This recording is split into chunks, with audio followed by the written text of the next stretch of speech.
everybody, and welcome back to another episode of Sammy's Pizzeria. It's been a while. We've missed you. I hope you've missed us. But we're back for the Premiership podcast, and I'm here with one of my favourite people in the podcast, Ethan Hampton. How are you, my friend? Yeah, she's fine, thanks. I'm doing all right. First time in a long time, I think, that I've been in a very, very upbeat mood from the football. Obviously, I wonder why that is. yeah, exactly. No, I mean, there's a few more things to it. You know, like from the start of the season, obviously we've been written off by quite a lot of folk, and now we're beginning to see, I think, a lot of the critics kind of turn over and say, well, actually, big Stephen Presley's kind of proved us wrong. But we're also, 4 games unbeaten with like a derby on the horizon. I can't remember the last time we went into like a derby thinking, holy shit, like we're on a bit of a roll here. So yeah, because normally we find ourselves on the other end of it being like, well, it's all right, guys. Form goes out the window when it comes to derby. We don't need to worry about the previous 3 defeats. Whereas, yeah, now, like, I mean, it's quite upbeat. It's all on the ascendancy, and that's a point I'll come back to later on. So yeah, I'm doing pretty good. How about yourself? Obviously, Certain result that we will not discuss. Well, to be fair, I think you guys were enjoying yourselves for the most of it. It's the noisiest away crowd I've seen at Dens all season. Honestly, being a Motherwell fan now is brilliant. I didn't actually plan to go to the game, and then I seen what the train prices were, and I went, absolutely sod that for a carry on. I'm not doing it, and then we lost. So I think I must have had a premonition that it wasn't worth going to. But being a Motherwell fan's great now. Like, for the first time ever, she actually is more than fine, thanks. She's absolutely superb. One might even say she's fucking fantastic, but it's been a wild weekend for the football. Obviously, our game takes priority, but there's been quite a lot of things, Ethan. I don't know if you may or may not have seen what potentially may or may not have happened yesterday in a certain side of Glasgow. Would you make... We'll talk about the game first, and then... Because we have to talk about... We're people with a podcast. If we don't talk about it, we're doing it ourselves a disservice. So, what'd you make of the Old Firm game? We'll get it over and done with, and then we'll get to the good stuff after it. Just the game itself, what were your thoughts?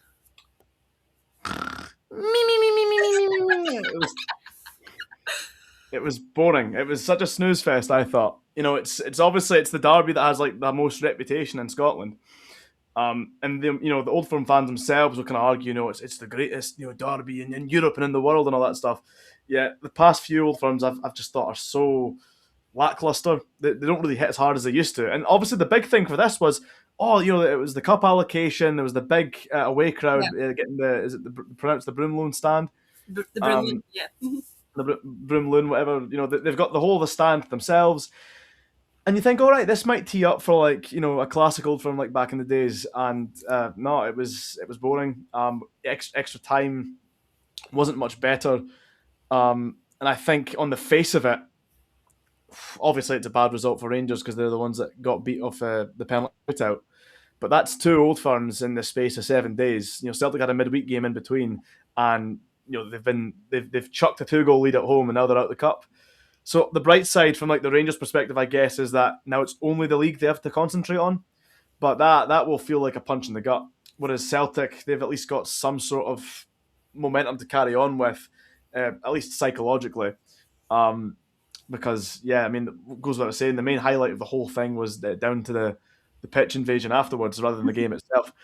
Even the penalty shootout, I love penalty shootouts. It wasn't a great penalty shootout to watch either. Celtic kind of like walk in the park for them. And James Tavernier is normally so reliable. I mean, I had a look at his penalty record. Now the dodgy thing with penalty records, right, is they never include penalties taken in penalty shootouts, only the sort of ones over the 90 minutes. So he's taken 96 penalties for Rangers overall. So this is a guy that he's more than experienced and matured from the spot. A lot of high pressure penalties as well. To be fair to him, a lot of high pressure penalties. He normally tucks away, and yeah, he set the tone, set the marker, missed the first one, and from then on, like I said, you never really saw a way back in for Rangers. Even though Butland normally has a decent record from saving penalties, never looked like Celtic were ever going to miss. I think Salo dived the right way for the 3 of the ones that went in, and the other 2 didn't go in. So yeah, no, it was a game of a very poor quality overall. But I'll let you take it on for the next part, obviously, because how the game finishes. I mean, everything you said about the game was spot on. I mean, I won't lie, I've only seen the actual highlights of it. I listened to the full thing on the radio, don't get me wrong, just because I refuse to pay for Premier when I already have Sky Sports and BT Sports.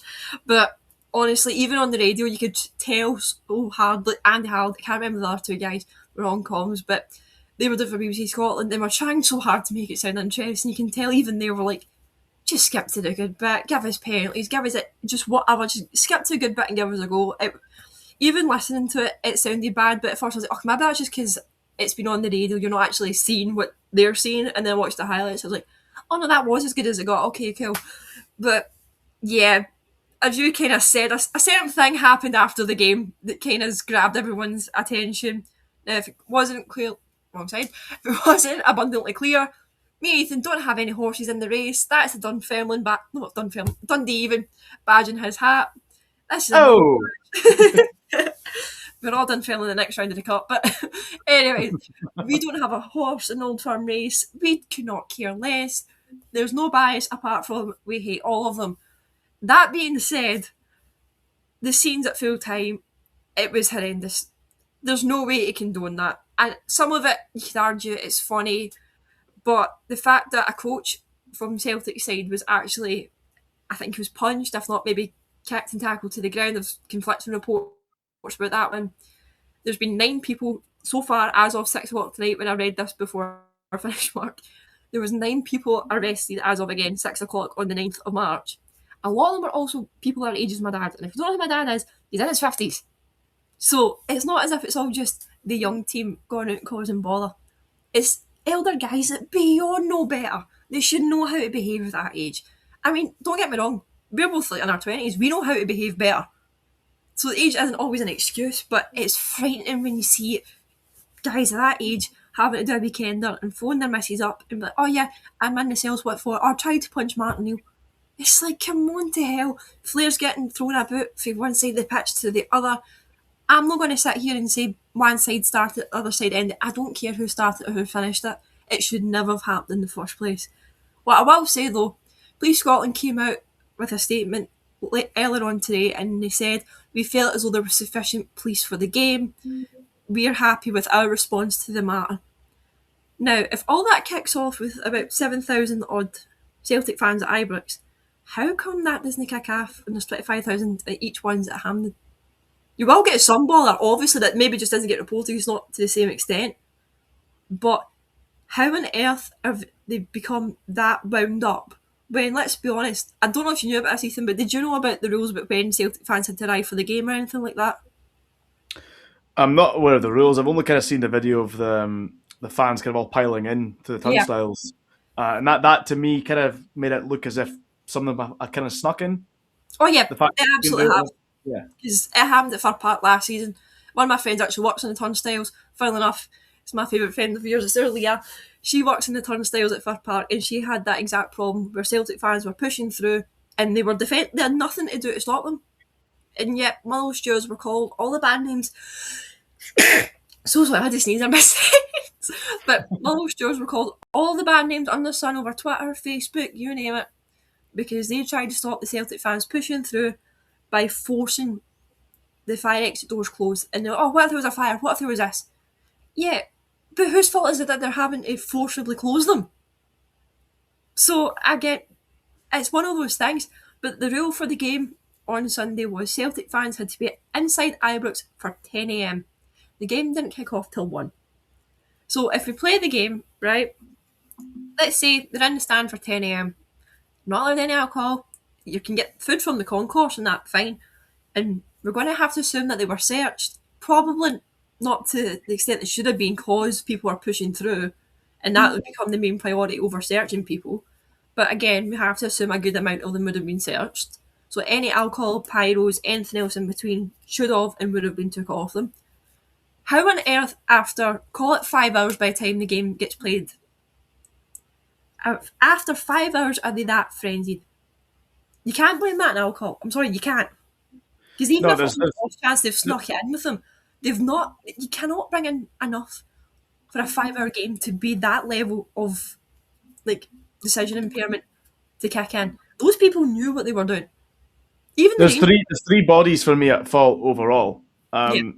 you've got obviously the sort of well, I guess four really, because the governing body is all one in my head, but it's obviously a Yeah, split between the police and the SFA, Rangers fans and the Celtic fans. Because I've seen a lot of the discourse online, and obviously I'm an admin on Dens Park Choir. We've had our say on the whole thing as well, and obviously you've got the Celtic fans that start the pitch invasion, and yeah. they probably shouldn't have. Well, let's say No, they probably, yeah, shouldn't have. they absolutely shouldn't have. However, there's still like a choice to be made there from the Rangers fans whether to react to that or just let it slide. And they felt that like they're going to take matters into their own hands because at least when the Celtic fans were pitch invading, there wasn't violence at that point. They were going over. They're just taking selfies with the players and that, Yeah, and obviously the police have failed to kind of put them back in the stand. it was And then it innocent. provokes, as a response, it provokes the Rangers fans to come over, and you see in some of the footage that some of them are travelling the length of the pitch with lit flares to then belt into the crowd. Now that's not to the people that were pitch invading that have That's the apparently harm the provoked fan. them. Yeah, that's the fans that actually have stayed in place. And I saw some guy went on the radio to say that he took his kid to the game and the kid was absolutely terrified. And it just kind of ran all these reminders to me that I remember hearing stories of 11-year-olds and 10-year-olds getting hit with bottles and everything. Because with the Dundee derby, one thing that we pride ourselves in that is that the rivalry is all football focused. The atmosphere Yeah, is great and electric, and the hatred is focused on the pitch over the 90 minutes. Before and afterwards, you're fine. You can take your kids to these kinds of games, and they can enjoy it and grow a love for the game. Whereas with Celtic and Rangers, it's part of it for me is also a cultural issue, which I think I'll oh come yeah, back it to is. this moment. And it's exclusive to those two. Because Yeah, yeah. the Dundee derby is But fine, but I me, don't want to stray away from my original point. 'Cause the original point is you've got the failure of the Celtic fans to behave initially, then the behaviour of the Rangers fans to then retaliate. I mean, they could have just decided to be normal and sit down and leave the game. You've got the police that have failed to deal with it effectively. yeah, Um, After all, people were assaulted. I heard, I don't know if it's been confirmed, but obviously we're in a chat together. One of the yeah, Rangers boys said he'd seen a guy like missing his eye and had to get rushed to an ambulance. Just horrific scenes. And then there's the SFA, and I'm not shy of calling out the SFA on this because for me, when you've got a group of people that'll misbehave, part of it is because they don't fear repercussion, and uh-huh, this lot don't fear repercussion because they never face consequences. Countless of times do they, and this is both ends of the seesaw here, Celtic and Rangers fans across the country, leaving stadiums and streets in an absolute mess. I've seen plenty of times, Tannadice Street left an absolute dump, litter all over the place. Seats smashed, destroyed, toilets are all destroyed, stickers plastered everywhere. They vandalise and they ruin everywhere they go, and there's never really a punishment for it. It's uh-huh, like, and what message does that send out? It's they can do whatever they want, and they'll never have to fear any consequence. It's the same, like, and for our case, I don't know about the other clubs in Scotland, but for some reason, whenever Celtic come to play Dundee, it's like they've always got a protest organised, and they're chucking. And same with United, to be fair, as well. That they're chucking oranges and mandarins and tennis balls on the pitch or toilet roll, and it delays kickoff. I've had to commentate uh-huh, over it at least 3 times. Um, and it's obviously, I always find it funny how like they would never do it at Parkhead or Ibrox. They do it in our place, where it's our inconvenience to our uh-huh. staff. I mean, when Rangers fans came in and lit off all the flares and the Bobby Cocks, it set off fire alarms. It delayed the game by about 15 minutes, and that meant that the club then had to pay all the security staff additional money and Uh-huh. wages. They were staying for longer, and again, the SFA just kind of not even as much as a slap on the wrist. So again, the message that sends across for years now is when they misbehave, they never have to face any consequence. So Mhm. why would they fear to continue to misbehave or even push the boundaries a bit more? There should be a deterrent to thinking that you can go onto a pitch and chuck pyrotechnics into a crowd, but unfortunately, there's not. Because the thing is, if overnight the whole issue can die if the SFA then say, look, if your fans misbehave, we'll dock points. Yeah, I maybe think docking points is potentially too extreme, but I would I have do. said that before the weekend. Now maybe it's appropriate because you're seeing just how far things are going to go, Yeah, and how much longer until it gets even worse. What if they push the boundaries again? God forbid someone gets killed or injured in a way that's like irreparable damage. So yeah, no, it's like everyone's a loser in this scenario, unfortunately, no, and you're spot on. yeah, I would like to think it will never happen again. That they'll maybe take the right measures, but I'd be lying if I told you I had any confidence in anyone fixing this. It's one of those things now. I believe fans should be at every game. I believe that away fans should be allowed at Ibrox, away fans should be allowed at Celtic Park. Do I think that amount? No. I know it worked back in the day, and it's stupid that it can't work nowadays. I was talking to one of my mates, a Rangers fan, about this last night, and he was at the game. He wasn't involved, though, I will say that before anyone starts. But me and him were talking about it, and he was quite sensible with his approach to it, which I quite liked, and it was, he grew up seeing those crowds. And it was normalised for him. He can't remember much of it, don't get me wrong, but he remembers it and went, as far as I knew back then, it was fine, or if it wasn't fine, we were sheltered enough from it that we didn't know none the wiser. How can you shelter kids from that? As you were saying, like the story about that young guy, that guy brought his young kids and they were frightened after it. That's what you don't want. And to be honest, it's something, now, I don't think I've spoken about this in the pod, but I know I've spoken about it with you guys. I take younger family to the Motherwell games. Every home game, I sit with at least one of my younger cousins, if not the two of them. Now, one is 16 in about 2 weeks' time, and the other one is turning 12 years old this week. In my eyes, they're still babies, right? The younger one at 12, he would go any and every way that he's no sense of danger at all. And I love that for him because he's never been told otherwise that there's something to fear. But at the same time, I will never take him to Ibrox. I'll never take him to Celtic Park. And even to an extent, I wouldn't take him to Tynecastle or to Easter Road because of the bother we used to have there years ago. I know it's nowhere near as bad as it used to be nowadays. But because I can't look his parents in the eye and say this will 1,000% be fine, I'm not taking the risk. Yeah, our crowds notably dip when we host Rangers and Celtic at home. Yes. Our home crowds notoriously dip. We used to bring decent crowds to these games because these used to be big games. Used to look forward to playing Celtic and Rangers back in the past. Not anymore. I know people that refuse to go purely because they can't be arsed with the bother, the fan trouble, the crowds.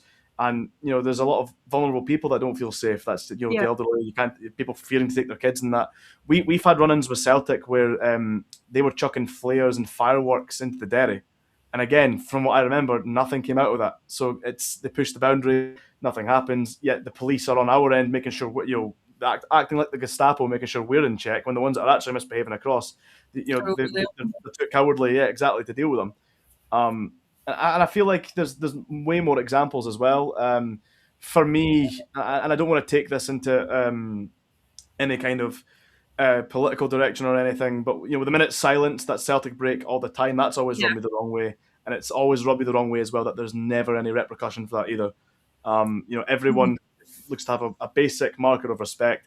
They can't live up to it, and it just kind of goes to show, exactly what I'm saying here. They can do whatever they want and never have to face any consequence. And I think that's once you change the consequences, that's when you change the actions. You can proactively prevent these things, but like I say, I don't think enough has ever been done. But maybe it takes an event like this to create enough noise. But even then, I've got to say, I still remain so doubtful. And it's a shame. It's a tragedy. I mean, you look across, say, English football. If Liverpool, You don't bother this bad. Yeah, well, I was going to say, the Manchester one, all the different London ones. I've never heard of it kick off that much after a game of football, and it shouldn't have to in the first place. I'm as passionate as you get. How many times have I came on here and had an absolute rant and a tirade against some sort of topic, and you would think I was ready to punch something with how passionate and maybe angry or even happy I sound? Never once, no matter how bad a game of football has been, or on the flip side, no matter how much we've scudded someday after a game of football. If I left a game and thought, I want to go and fight the first enemy fan I see, I've done Lanarkshire derbies, right? I've done games against Old Firm. Done near enough every game at Fir Park at the minimum, and I've done quite a few away as well, right? Never ever have I thought, let's go out and say about somebody after this, because it's idiotic and it's childish. As I said, a lot of the guys that got lifted for that carry on after the game are ages of my dad. My dad for this year is 56. So it's mental because everyone blames on the young team. It's Union Bears, it's the Green Brigade. Yeah, it might be, but it's quite clear not all of them, because I'm sorry, I refuse to believe men of that age are running about with balaclavas with the young team lighting off pyros.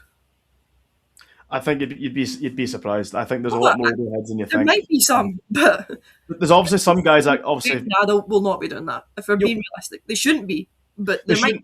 They shouldn't be, but it comes back to what I said about this also being a cultural issue as well. It's not. Yeah. It's not just about the football. For them, for some of them, they generally treat this as like a life or death, like mortal Uh-huh. enemy kind of state. But again, It's so it's a ingrained into sport. them. Yeah, It's insane.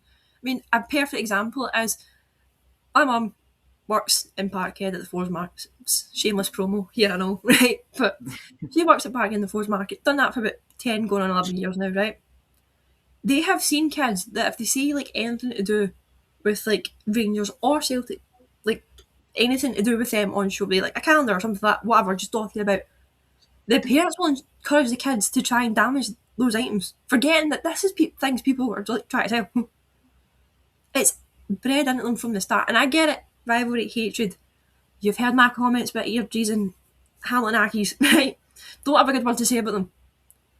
But when I go out and do that, and I want to be teaching my Wednesday that, but for them, it's a different culture. And I'm not saying that to be horrible, and before anybody jumps on us on socials, YouTube, you're allowed to feel certain ways, but you need to draw a line in the sand and remember, see, at the end of the day, it doesn't matter what your political beliefs are, your religious beliefs, how you feel about other people's beliefs.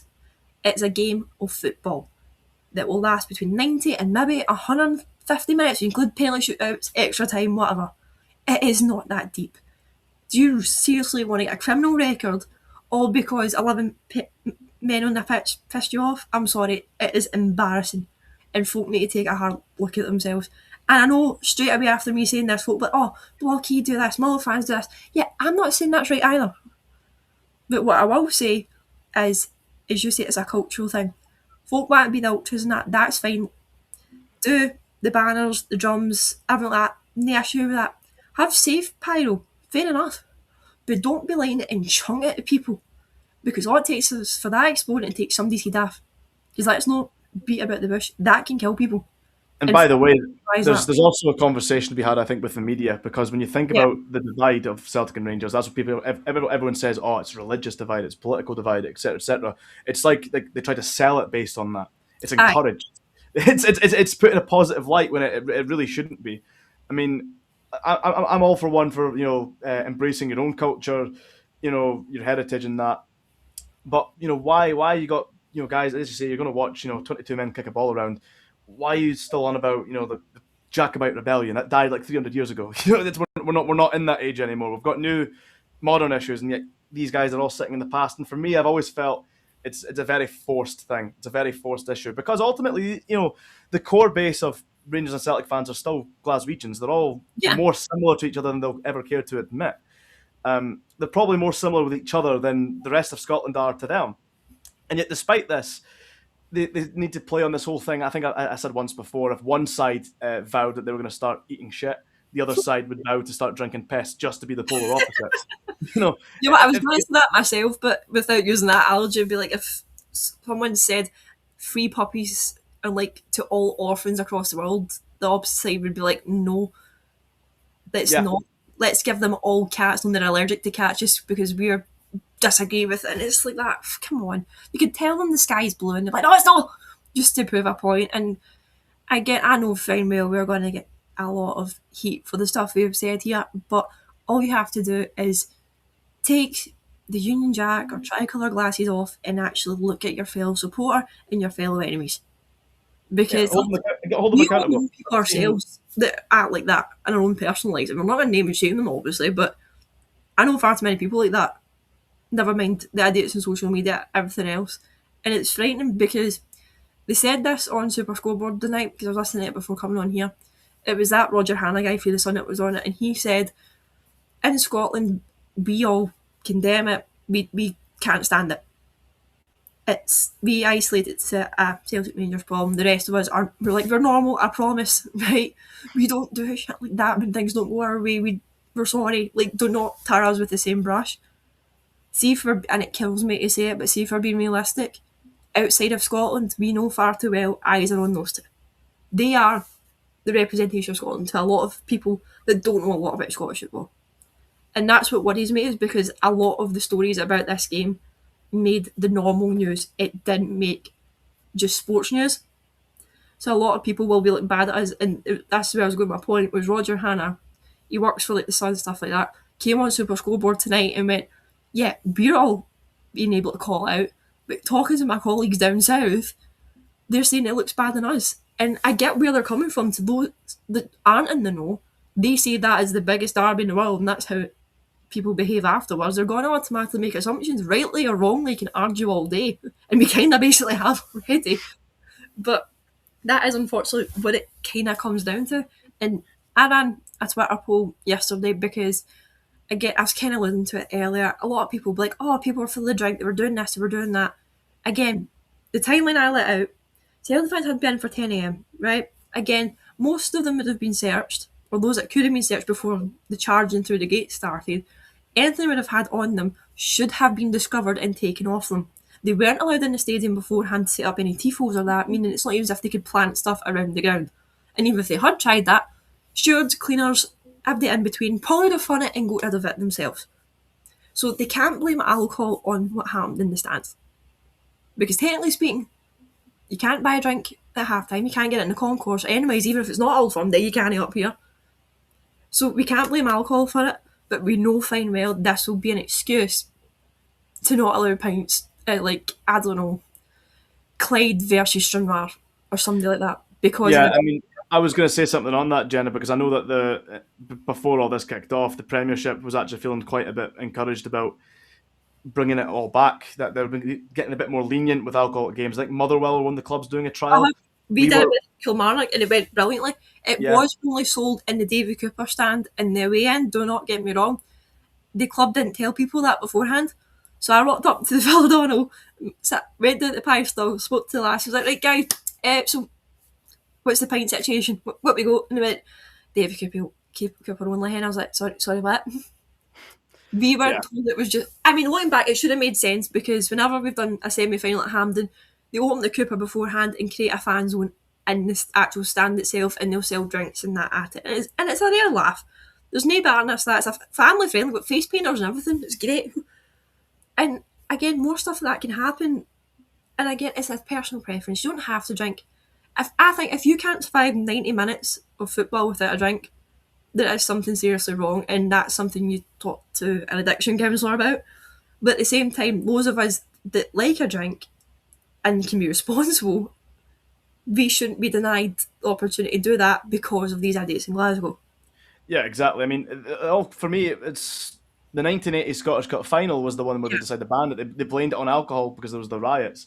That same year, the two Dundee clubs played each other in the League Cup final, and there was no problem whatsoever. So again, that's I negate that it's down to alcohol. It's like I said, I think it's more of a cultural issue. It's a scapegoat. And It's it a is a scapegoat. scapegoat. And like I said, the league was just beginning a bit more lenient with it. It was looking encouraging, and yeah, you just fear that now that's all sort of pissed in the wind. And I pray that hopefully common sense can find a way to prevail here, and we can, the governing bodies can see this for what it is. But I think you just know that rather than hold the right people accountable, they'll point to the drink, or they'll point to the allocation, or some nonsense like that. And again, it's a shame because again, had this not happened, this could have easily been a great advert for the Old Firm again, to have the big Exactly. away allocation, to have a good game of football, and then like I say, carry back on. But unfortunately, they're just going ahead to ruin the fun for the rest of us. And another point is, you've got to hold each other culpable over this, because online I see so many Rangers fans, Celtic fans, kind of arguing, saying like, "Well, it's not our fault. They provoked us. They pitch invaded first, or it's their fault because they did that." And none of them are really saying like, "Actually, you know what? That was a shambles, and everyone is kind of at Aye. fault here." But no, they kind of buy into the tribalism and refuse to have any accountability. And if they were to kind of in the masses sit there and say, all come to an agreement that was a joke, everyone's at fault, have that common ground, then you can shame the ones that were on the pitch, you can shame the ones that were up to the bother, and then suddenly we can make some progressive steps to fixing all this. But whilst you have this divide, they want to play on this under the terms of the division. It's just going to be a constant, I think, a ping pong game. The blame will get Honestly, chucked one way, then the the box next, and the not next. about me. Yeah. Do you know what it reminds me So of? that's When you'd and piss I off. think the last note I've really got on the game is actually based on the football itself. And I think we'll probably need to return to the football because we're half an hour in and we've not even got into the other games yet. Fine. We've came back with a bang. People said they missed the Premiership pod. We will give them a 4 hour long podcast, and then that can make up for God knows how many weeks it's been. I ran that Twitter Well, poll, right? And yeah. the results are kind of what I thought they were going to be, in all honesty, but I wanted to see if people would prove me wrong, and we're a democracy in this channel. So the three options I gave for the Twitter poll was only ban drink at Old Firm games, ban drink from all games, or get rid of the ban entirely, and don't discriminate against what games can't and what can't have it, right? Do you want to take a hazard a guess of who won it? Or what even like the Surprised vote me. share was? Shocked me. Get rid of the ban entirely with no discrimination involved, 7% of the vote. Ban it from all games got 25%. The winner, if you're any good at maths, only ban alcohol at Old Firm games, 68%. So I Well, think that itself. see if we scrap democracy and just make me king. I say alcohol for everyone except those two. I will discriminate, and I don't care. That's the way I would do it. You know. Right, we are a dictatorship through spirit only, but and I'm Yeah. not surprised it came that way because, as you said, the trials at Motherwell worked well. They were trying it in the lower leagues as well, and as far as I'm aware, that went well. I wrote about it in my BBC column the Monday after we'd done the trial. I feel and said it went well. I was like, as far as I'm aware, there's been no reports of like any escalated violence, tensions, because you probably won't know this, and it's okay that you don't. The David Cooper for us is the family stand, so that's the one directly behind the goal. So the Tommy McLean's the away stand, that's where like all the away fans sit, and then the David Cooper's the home end right behind the goal. That's a family stand. Now you could argue ethics, should families be drinking when kids there? Probably not, but again, you'll know your parent and you'll know your kids if it's a safe thing to do or not in front of them. I'm not here to lecture that. But it was great because everyone got on well. We've got a fan zone outside for our park now as well, called Mrs. Bailey's Bar, named after the pub Mull was founded in. That runs majority of the time before a game. Sometimes it gets rained off if the weather's just too bad because it's an outdoor one. And again, not a bit of hassle. But yeah, Well, that's let my me test my Motherwell knowledge here then, just because you're on about the stands there. Is it the Tommy McLean, the Phil O'Donnell, the Dave Cooper, and the John Hunter stand? Is that the four fingers stand? as Check me out, by the way. you That's wanted those already. incredible ball knowledge from me. Incredible well knowledge. I'm actually impressed because I couldn't even name one Dundee stand, so you blew me right out of the water. Well, to be fair, it's I didn't know about the Davy Cooper stand until you mentioned it. And I'm aware of the John Hunter one because that's common ground that Dundee and Motherwell share. John Hunter's a legend for both clubs. Yeah. Whilst he was a manager for Motherwell for about 35 years, he was a player for us. His record was something like 60 goals in 90 games. But the reason why he's held in such high esteem is because the first ever time he won the Scottish Cup, and the only ever time we've won the Scottish Cup, sadly, was in 1910. He scored the winning goal. And probably more importantly, it was back then there was no extra time or penalties, and there was certainly no pitch invasions and scrapping with the police. Yeah. But we were 2-0 down with 4 minutes left to go, and he scored the goal that kind of inspired a comeback in the final 4 minutes to take it to a replay, which then led to another replay to the game of which he scored the winning goal. So John Hunter's in our fabric, and then I found that a very delightful, a delightful fact that when I saw the John Hunter stand, I was like, could that be the same guy? And I looked it all up, and I thought, oh wow, there was more to this guy's story than because obviously I would only know him from the Dundee end when I looked into my Dundee history. And Tommy McLean's a bit of a hero as well for completely different reasons because he stopped his brother from winning the Scottish Cup, which I think is greatly appreciated amongst the dark blue support that Jim McLean never got to lift that trophy. It's quite funny. You joke about like the different teams having like partnerships with like teams in lower divisions. Like I think isn't all like Hearts and St Johnstone or something like that. Like Adam and Cal spoke. I could be completely wrong with these teams. There's like some sort of alliance like that, or it was like Rangers Race Rover or something like that. I think we've just formed a new Motherwell Dundee contingent here. And you know what? I wouldn't be mad at it. Get But the flag out. What we'll call it? The She's Fine Thanks Alliance. Oh, I love it, mate. I love it. But I think we've bet the horse dead when it comes to the Old Firm. We've said our pieces. If you want to debate us online, fair enough. You're completely entitled to your opinion. We've said what we've said. It is what it is. We'll move on. I'll put out one more note on the football side of things because it was a game with very few big chances. Really, I think both teams had a goal disallowed, which is crazy because the way that Fernandez ran off celebrating, it's like you've slapped the ball twice. Why are you running off like that? You should know like what's coming. But there was a lack of great chances created, and I think a big part of it is, when they talk about feeling the pressure, I think they are beginning to feel it now. because they're both underachieving, with Hearts being top of the league, with St Mirren already winning the League Cup, both papped out of Europe. The Mull's going to Scottish be second. the Scottish Cup is the most feasible thing I think Rangers were going to win. Now, like I say, a positive for them is now it's just the league to focus on, because I would probably fancy Rangers to catch Hearts more than I would Celtic, to be fair. But now maybe the pendulum swings change depending on this run of results here. But I think the reason you're not seeing chances created in that game is because you've got two sides that were more scared to lose and Yeah, more scared to make a mistake and cause a risk that will cause an error and become the villain, rather than a team that are brave enough to to take try a and risk, become the hero and try to win. So, I mean, Celtic, I don't know. It's a lot of Rangers fans will tell you it's the weakest they've ever seen Celtic, and yet they're still unable to beat them in this, with two opportunities in a week at Ibrox, which is insane. Oh no, So, definitely. Because I said originally the league game, Rangers would have won it, and that the cup game would go to penalty. So, which I wasn't wrong about the cup game, but I did not think for a minute that Danny Rowe would have made the same mistakes 2 weeks in a row. And it somehow also he did. The substitutions that man makes, it boggles my mind. I don't. Rangers now, they're a team with good individual players, but it's as if sometimes they don't know how to make the most of them in a team setting, if that makes sense. well, I think you were wanting to ask me something about, is Danny Rowe the right guy? And Alex put his neck out on Facebook. Go follow us there. I may or may not be the new admin, so go see Jenna Ethan. But he's determined he's a man for the job. I spoke to Mark about it before this. He said as well that he's disinterested now. I could just be the emotion of the game, but he full on said to me as well that he doesn't enjoy going to the football anymore because he's like, we have lost all hope. And maybe that's it pessimistic. feels like I the find Rangers cycle, though. It feels like the meme all over again. it The new exactly manager comes in, he's a here. genius. The results go right, they lose a game. It's Tavernier's fault, and then the manager's They lose to hopeless. Celtic, the They lose manager's to an absolute knobhead. They sack the manager. Everything's great. Draw against Will Ibrox. Yeah, it's so. I think they've got to get themselves out of that habit for a start, and I don't want to hear the whole pressure stuff, because I think it's probably still too early to say whether he'll be a success or not. Danny Rowe came in mid-season; he's not had a summer window. He's not even had a pre-season.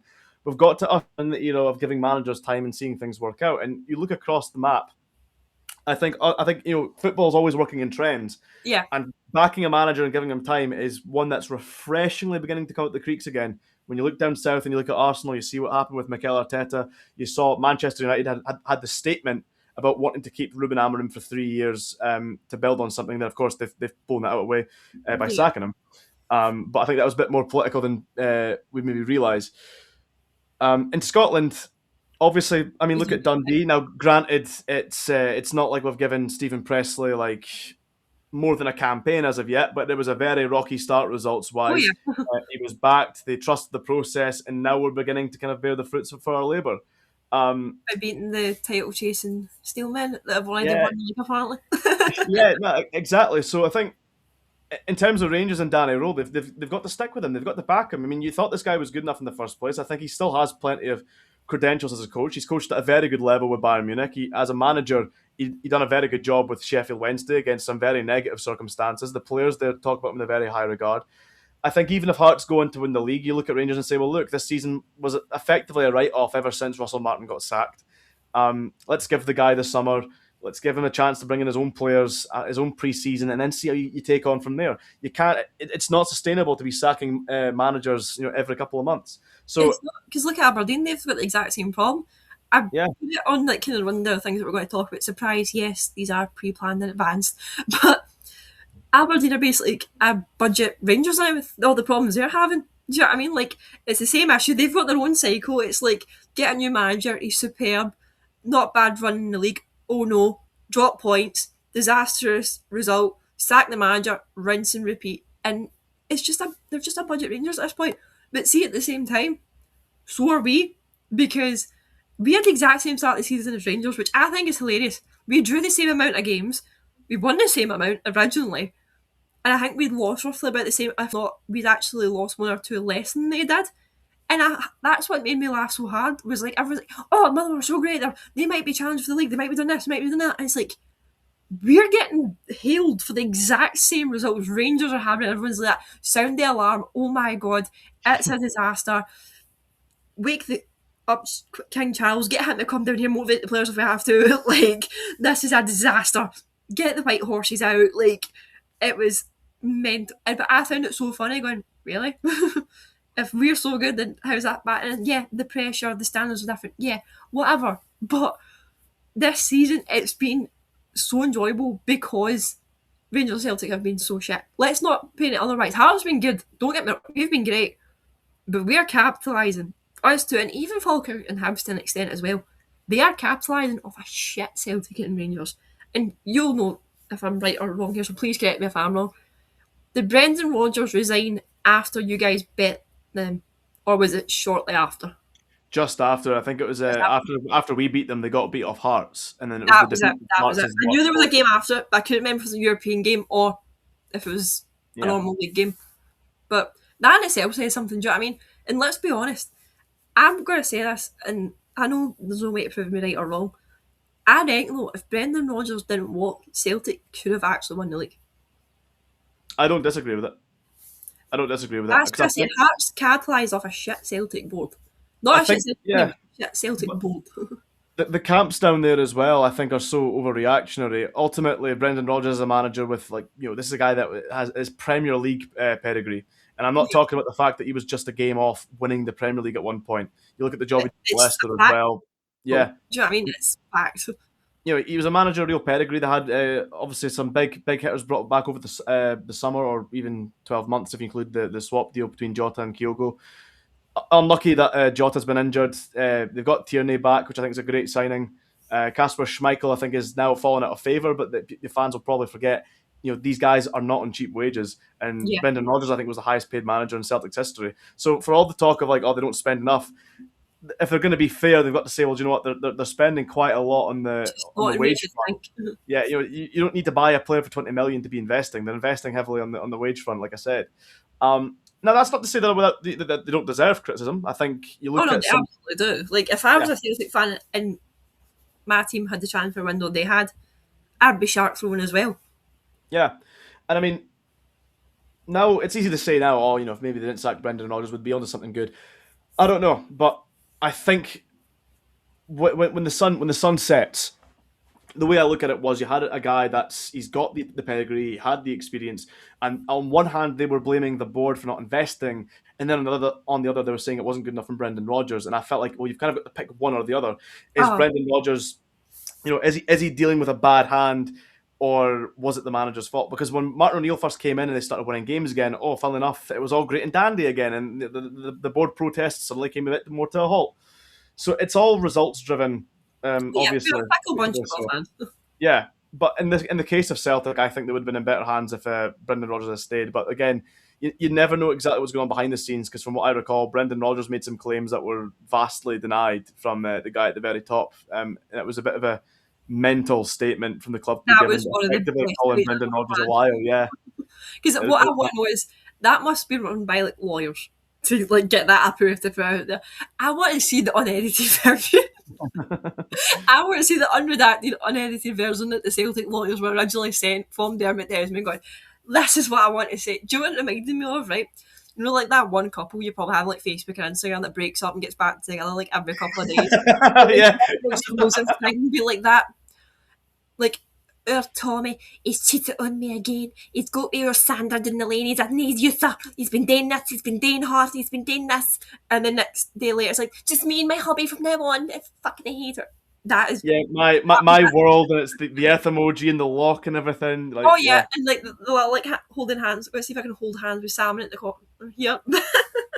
It's interesting as well. I've listened to a couple of Celtic and Rangers podcasts after, before and after we've played them, because we do this thing on Dens Park Choir sometimes, called a nod to the pods, where the idea is it's a funny listen, because I take the best bits, and it's mind numbing to listen to a lot of the drivel for hours on just to find the best bits. But the way they take defeat as well is like crazy.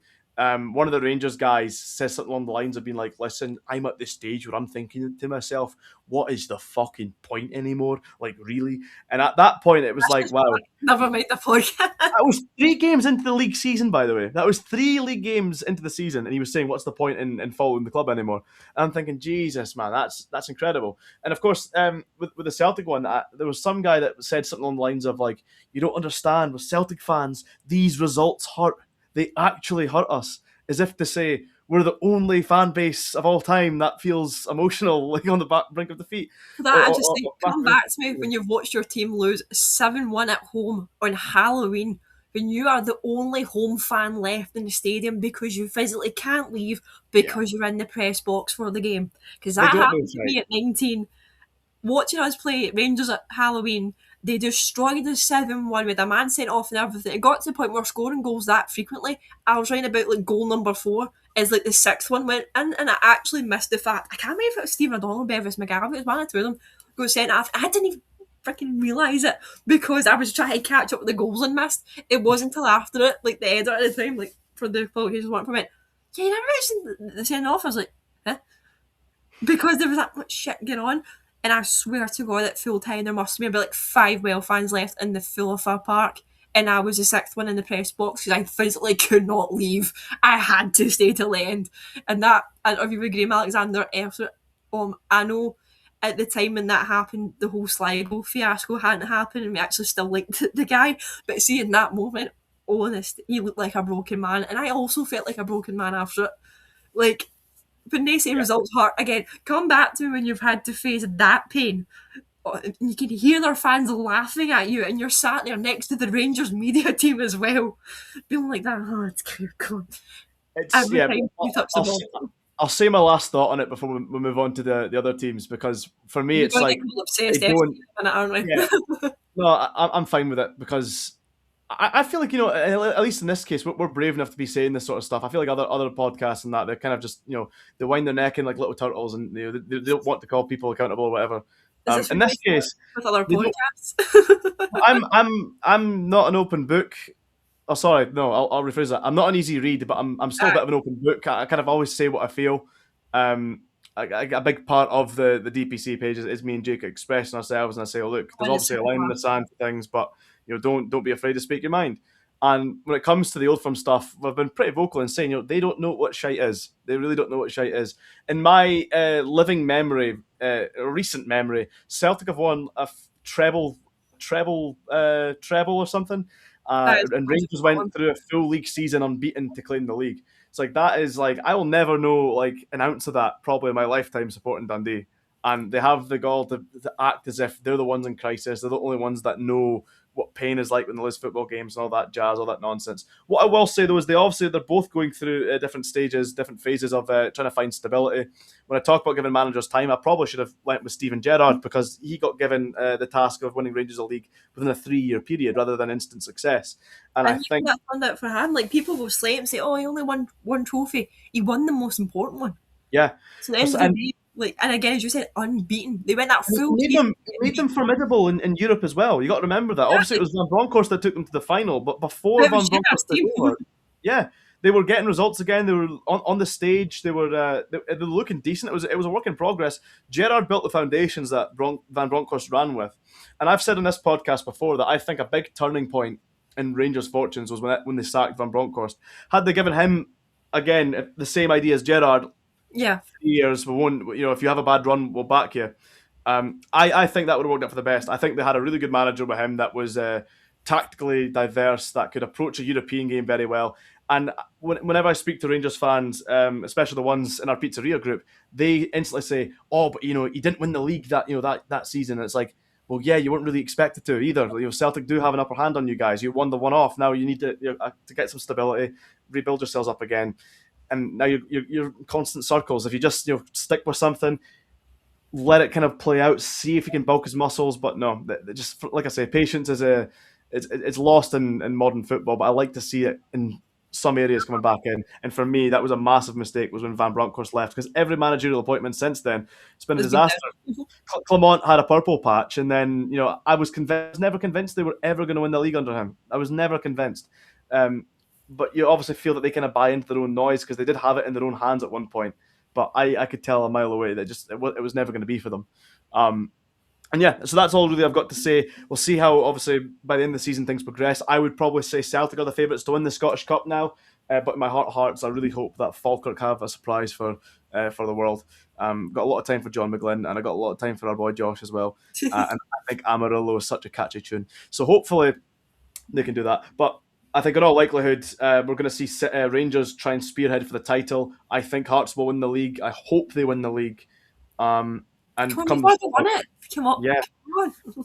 I think. Well, maybe you're the host, so you can decide the next talking point. I've got to say, I've got the worry for you because I get the feeling that when it comes to recruiting their next manager in the summer, I think Celtic will be all over your boy. Well, funnily enough, I was actually going to bring this up, so you've actually done it for me, but I sat after the Old Firm last weekend and argued blindly for about 3 hours with a gaff full of Rangers fans why I genuinely think Askew won't go to Celtic, and it's nothing to do with the points you're probably going to think I'm going to say, right? He has no loyalty to us. He's probably never heard of us until he started managing us, let's be real, right? So we're going to squish that right here, right now. If we're being realistic, and before anybody says, I know I've been joking about how Motherwell's already won the league, things like that, because of the media, jump in and we can discuss that later on if we've got time as well. But we are realistically getting European football. I highly doubt we're going to drop out of those European places before the end of the season. Highly doubt it. It's pretty much confirmed in my head at this point, right? Will it be another Sligo Rovers? Probably, but in theory, we're going to Europe, right? Regardless if that's in the form of second, third, or fourth place finish, right? He would be off his head to jump ship in the summer and not actually give himself a decent attempt at it with us. I'm not going to sit and tell you we're going to make it to the group stages, we're going to win the conference. No, because it's not going to happen. But I don't think there's a single Well fan anywhere that would be mad if we got put out of Europe early, as long as we keep playing the way that we did. See if we just get outclassed by a team with a better budget, better resources, whatever, fair enough. There would be no complaints at all. Unless it's a Sligo Rover situation again, which, again, I know I keep referencing, but for those that know, they know, and if they don't know, I don't know what to tell you other than just imagine, again, as I said, 7-1 at Fir Park, sorry. Imagine getting beat by a team that doesn't even have a full proper stadium. Home and away, they beat you. When you've had no pre-season, nothing. Our only pre-season game on the build-up to that was a friendly against Partick fucking Thistle. That was to prepare us to play in Europe. Like, that Sligo happens. But you'd be daft not to at least give us an attempt of a run in Europe. The pressure at Celtic is a much bigger feat to try and get over than it is at Motherwell.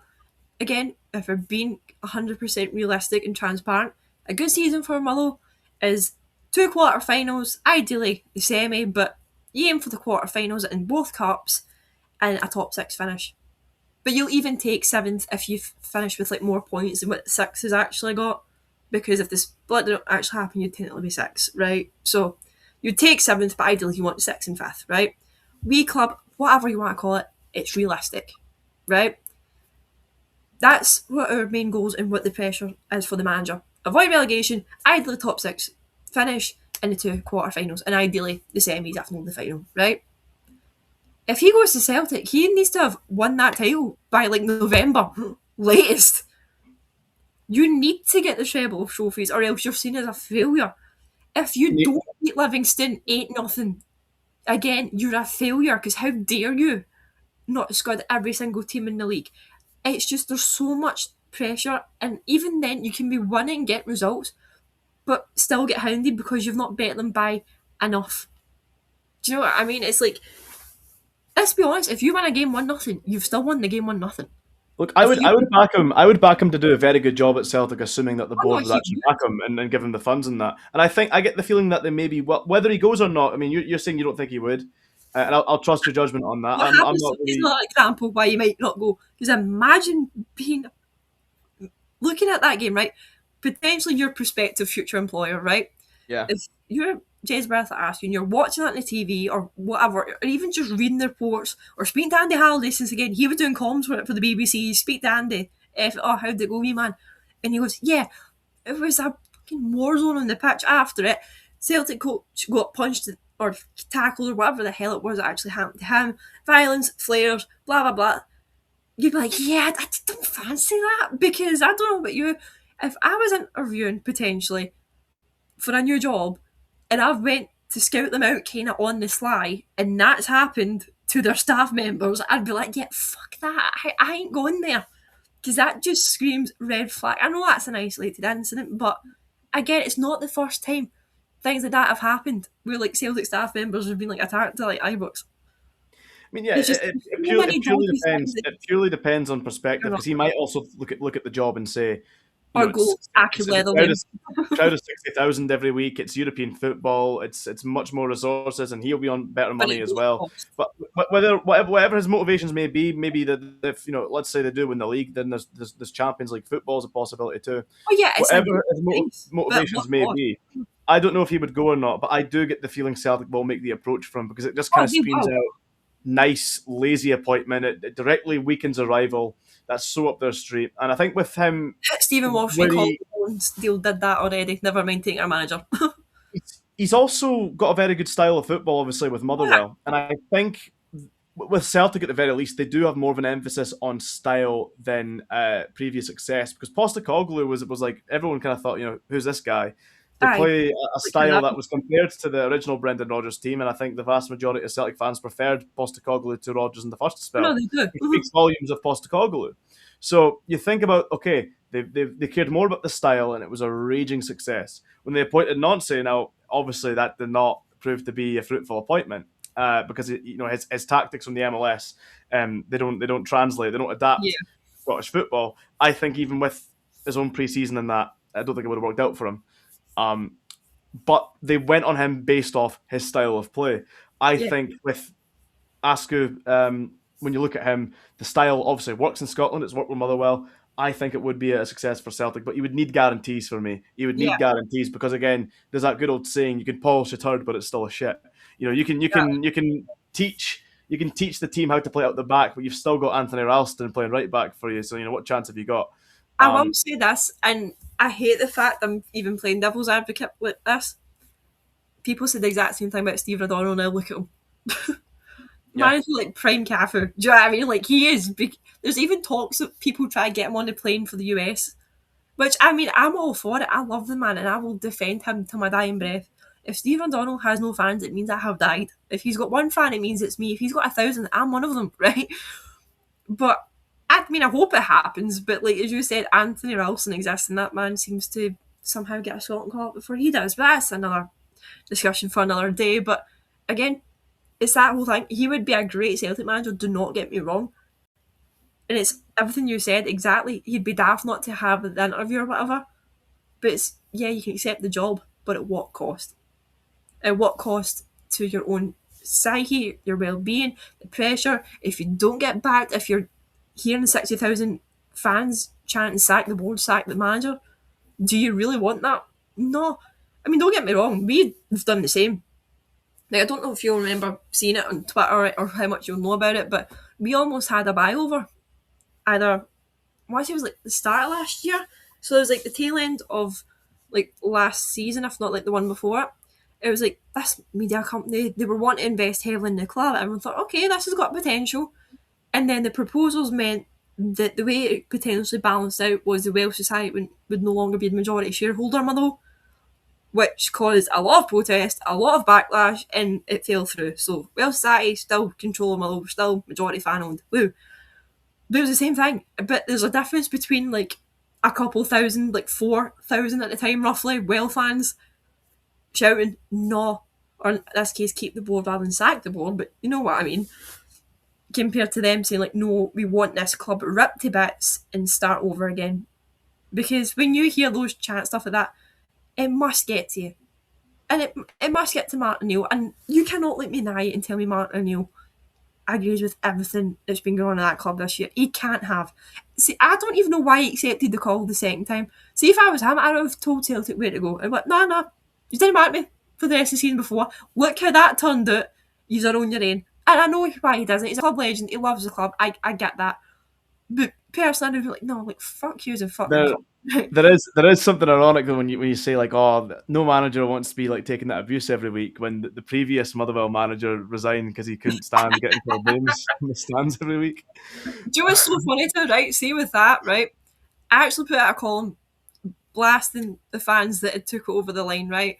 But I will, and I even said at the time, I was like, I have never heard the abuse myself. I was like that. I even said this on the radio because I got a radio interview about it as well the morning after it got announced. I was like, from a personal perspective, I've not heard anyone in Philadelphia say anything that's out of order. I have heard people shout like Kettlewell, what you doing? That's for fuck's sake, Kettlewell, or get him off, like talking about like a bad sub or like stuff like that, right?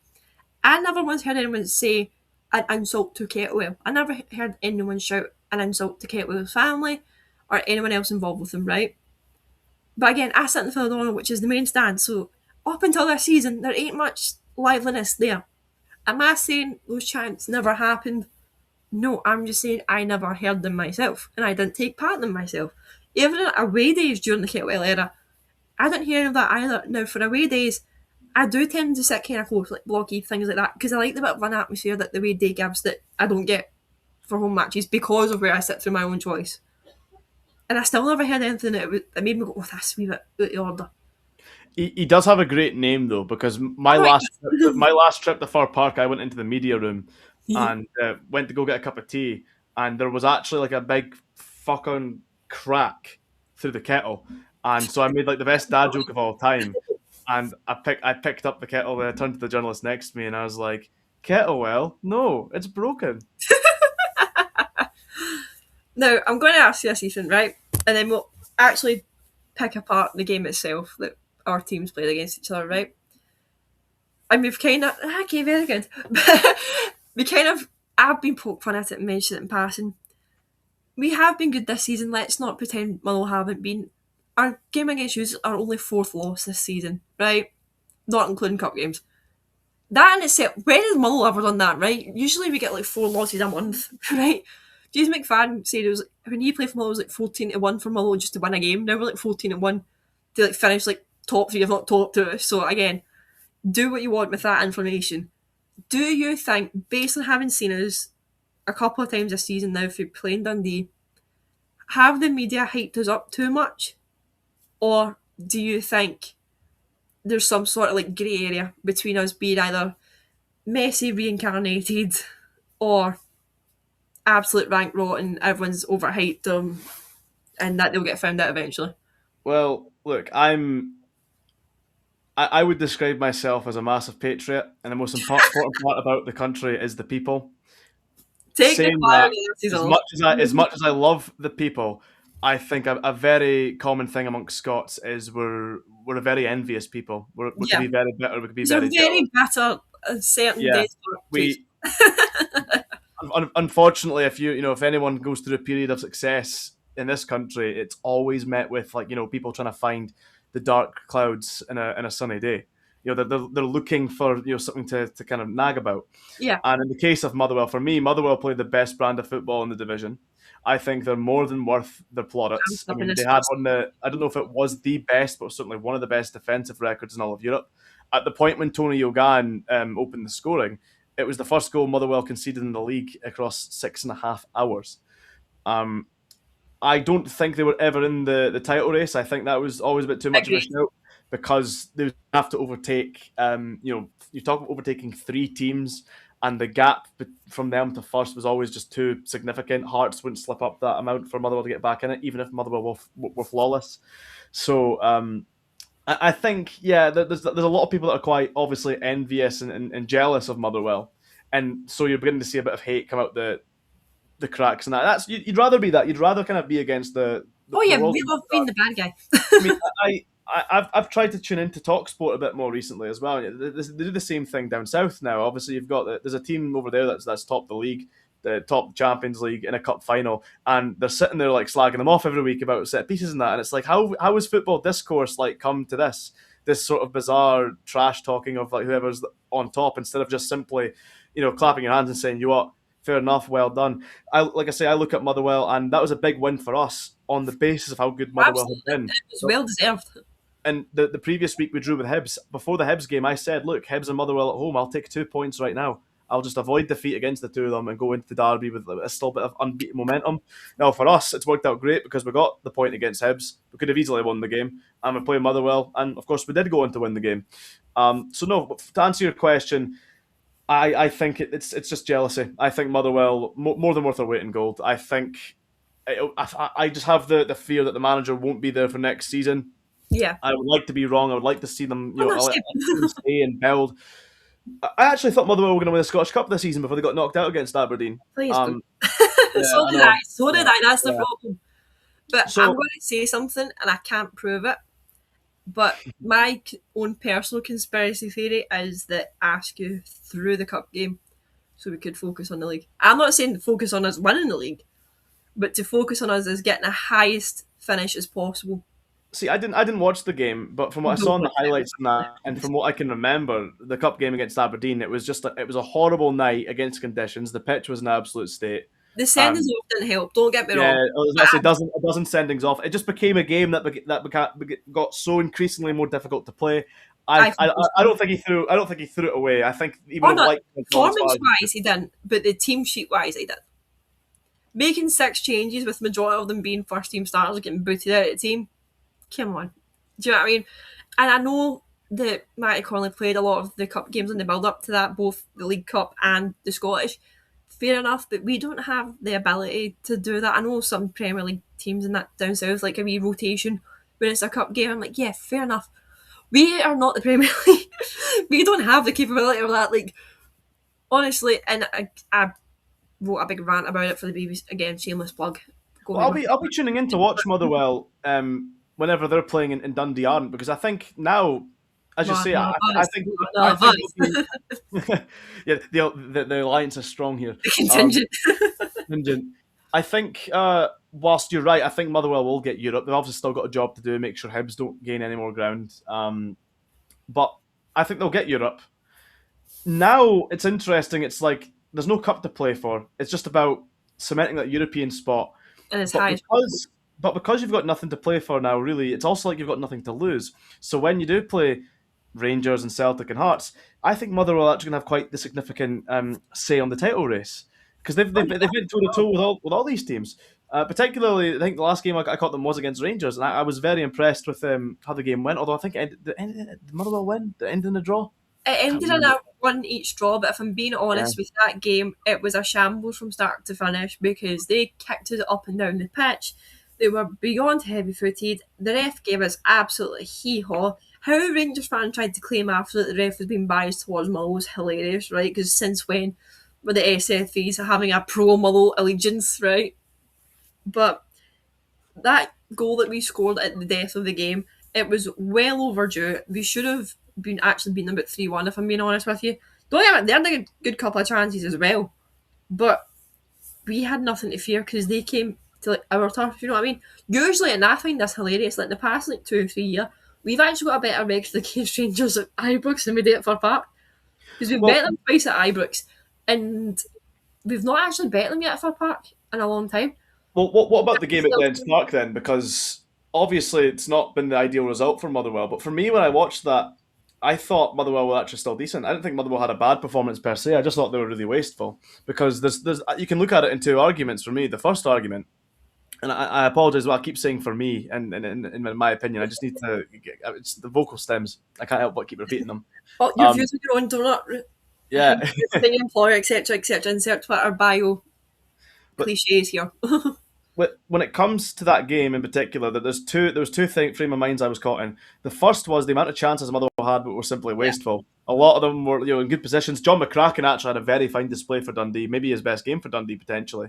One great save in particular in the first half, where I think he sees it quite late. He has to get down and low and a strong hand to it.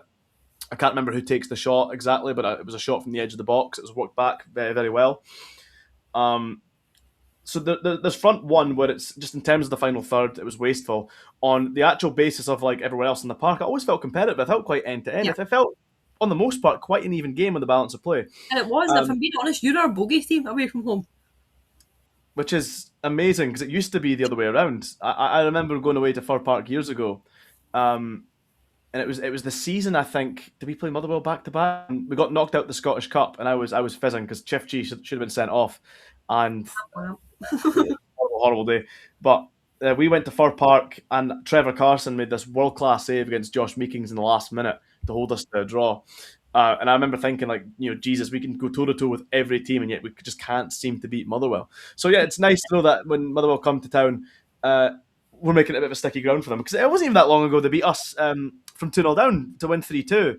And that was a significant result for us because we were in the race for Europe. That effectively cost us getting into Europe because we should have qualified for the top six that day had we seen the game out. Albeit it made a great episode of alternative commentary. But yeah, with that, yeah. So what I'm getting at here was Motherwell. I thought still played all right. We're just simply wasteful up front. And he tried the subs. I remember seeing Regan Charles Cook come on. I'm thinking to myself, this was the league's top scorer just a few years ago with the Ross County. A shell of the man he used to be. I'll even tell you that. Not the same. Maswin Hisse, I thought, looked the most threatening, but the goal from Slattery from the free kick, I've said, I don't know if I've said it in the public domain on this podcast before, but I've adored Callum Slattery for quite some time. I think he's one of Motherwell's best players. So the fact that he's pulled that from the top drawer, it doesn't surprise me. I think he also had that massive injury for a good bit as well. Yeah, he was out for like a season and a bit. Yeah, so I always knew once he was back, you would see a much more improved Motherwell side. It just goes without saying. Like I rate him so highly. And yeah, what a free kick! I think 30 yards, bends it around the wall in the corner, and again the keeper was having a good game. Just nothing you could do about it. It's just fair play. I think Dundee fans are pretty aggrieved by the decision of the free kick in itself, but like I say, it's these things they can go both ways sometimes. I think in that particular spell, we were getting really frustrated. We couldn't seem to kind of get out our own half. But in terms of how Dundee managed the game, I was very impressed because for us, it's the first game this season where we can say that every substitute that came on made an impact. And I don't mean made an impact just in terms of the goals, because I think for the winning goal, Joe Wesley sets up Finlay Robertson. They're both subbies. Ashley Hay, I think, wins the header to start that phase of play off, who was also off the bench. But changing the game in terms of its dynamic and its dimension, when Ashley Hay comes off the bench, suddenly we had an outlet up front. We weren't playing with an outlet previously. We were playing with Simon Murray, who was only linking up if we were defending from a corner and trying to set someone else off to go off to run on the wing. If he was in the final third, he's just looking to get in behind the lines, and someone's got to find him. So it shows that in our case, we had more options to approach the game. We've got more in our arsenal than what meets the eye. I used the terminology, I think, earlier in this episode. I said tactically diverse. That's what it feels like right now. We've got several options. And the fact that every sub made a different impact in their own way, it's very pleasing. We've not had that for a very long time. And it's also, I think, the first time, is it 3 games in a row? 3 games in a row we've not changed our starting lineup. Could not tell you. We were all saying that actually within the staff of the club. When's the last time that's happened? No one knows. No one even has like the faintest idea. That is wild to actually think about, because we were the same for a long time. Like, we used to say it was like the Mull Tombola as to who actually got into start 11, because I was like, same here. 8 games in a row, every team sheet had at least 2 or 3 changes, and there would be no sense to like who got in, who was dropped, and then just out of nowhere it stopped and became consistent again. But those like 8 weeks were quite good to be on Mull Twitter. Yeah, I mean, it was the same with us, particularly when James McPake was in charge. They all called it the McPake Tambola. And ironically, I think maybe the last my instinctive guess to say the last time we did start the same team 3 weeks in a row probably would have been under McPake, I would assume, because I think he went for a more he went for this approach of trying to improve stability within our first team and having the same kind of core group of players over a couple of years, which doesn't sound like a big deal, but in our case, that was the first time that had been attempted for the best part of a decade. I think maybe just over a decade. Barry Smith was the last manager in 2012 that attempted that. Every other manager had an overhaul every season because they weren't really lasting long enough. Otherwise, with the exception of Paul Hartley, he was in charge 3.5 years, but every summer just wanted 11 new players anyway. But yeah, on the game, obviously delighted that Dundee got the victory. Did not see it coming. Very happy with the way. He's done me out of not even 30 quid. It was my £30 stake and then my 90 quid return. So thanks. Well, I didn't put any money on it. I never think I'm going to bet anymore. But yeah, I was delighted. I was delighted with the performance, just as much as the result. I think the performance is always so much more important because a good performance can spur you on. Yeah. Sometimes the result can be quite lucky. But there was nothing too fortuitous about that, except for the fact, like I said, I thought Motherwell were pretty wasteful in the final third.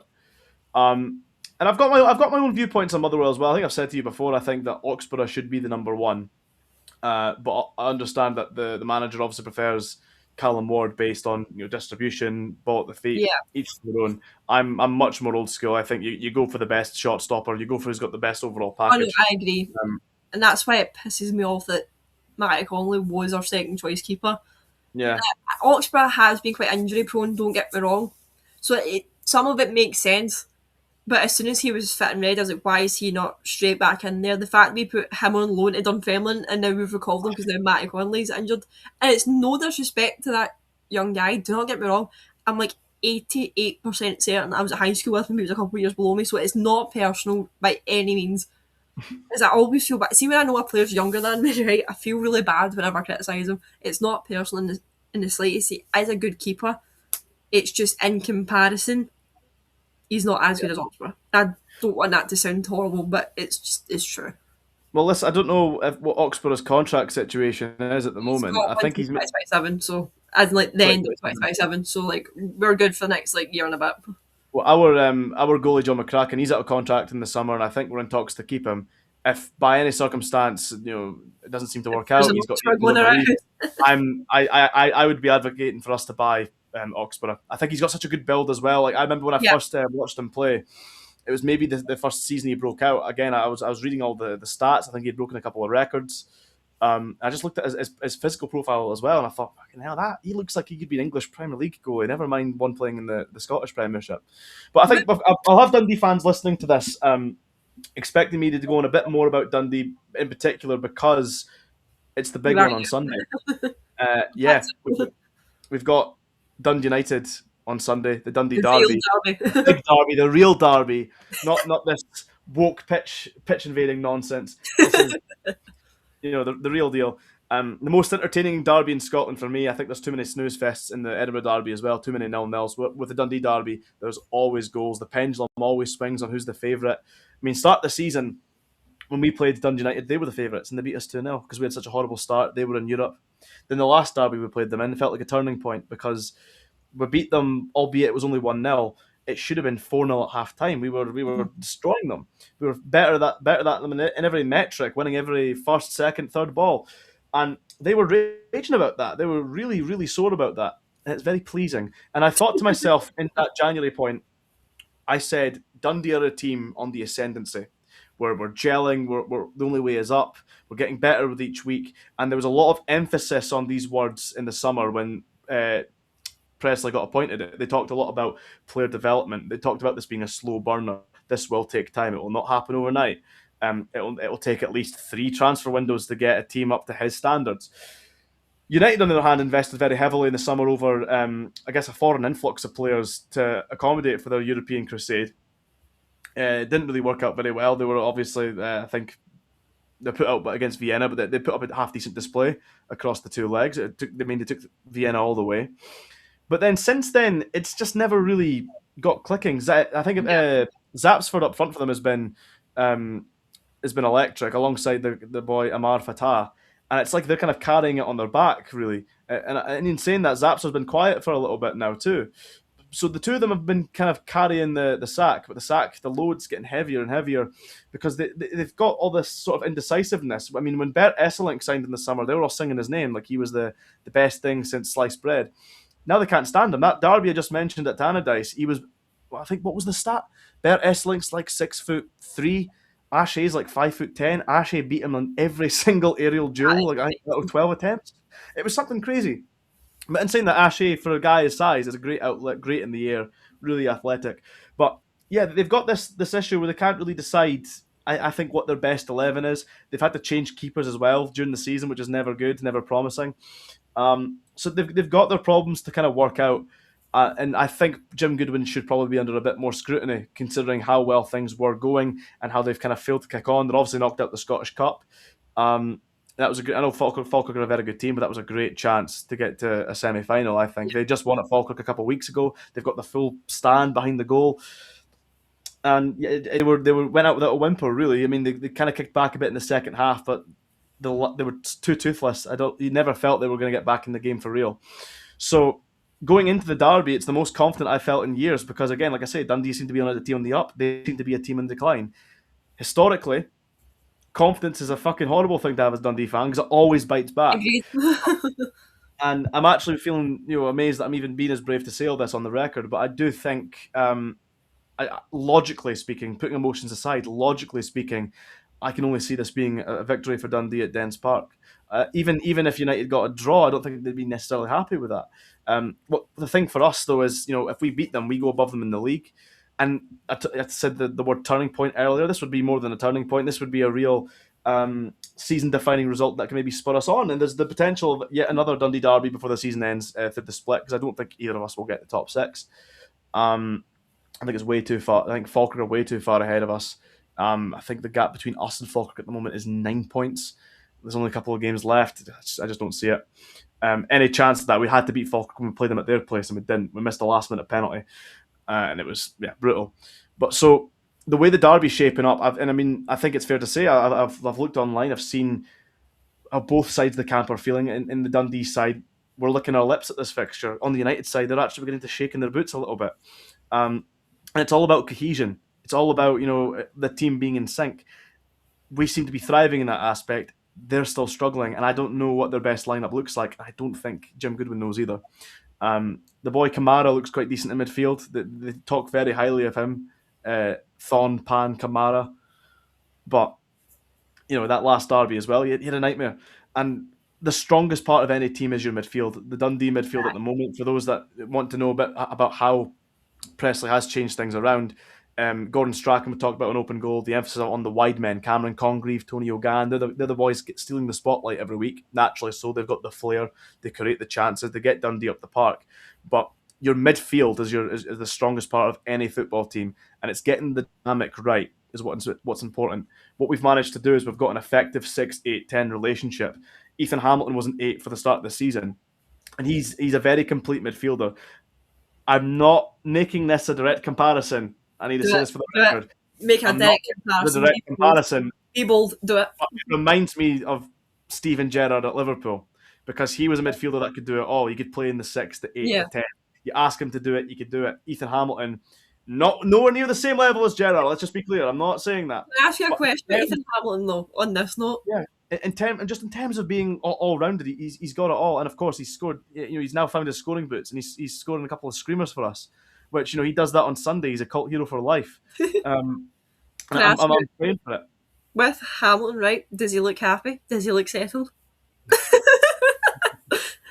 A bit of a niche reference, that one, but still one of the best interviews I've ever seen. The shirt behind me, I've got a Charlie Adams shirt signed. I think it was match prepared or match worn.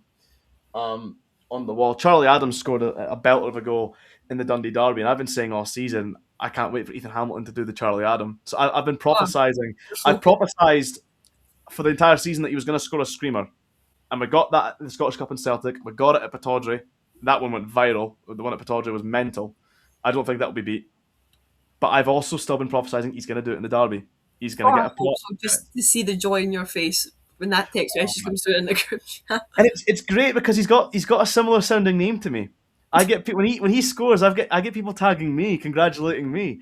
On Sky Sports, when we played Celtic, Ian Crocker called him Ethan Hampton several times, and no one corrected him. Like, that's incredible. I love that.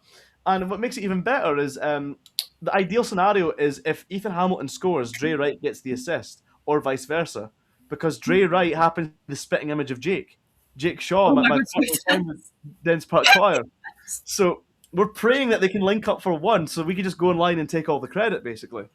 Oh man, I really hope somehow we can convince Andy to make a thumbnail of this. It's just like your and Jake's like faces stapled over the two of them for the thumbnail.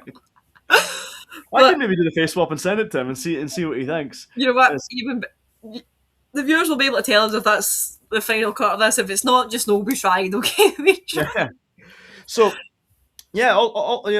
ultimately, it's a very good place to be a Dundee fan right now. Yeah. This first season under Pressley is meant to be just the first stage of a rebuild. We weren't expecting fireworks. I think we have John Nelms coming out saying that we're budgeting for 6th, and I think that's factual. I think we do have the 6th biggest budget in the division.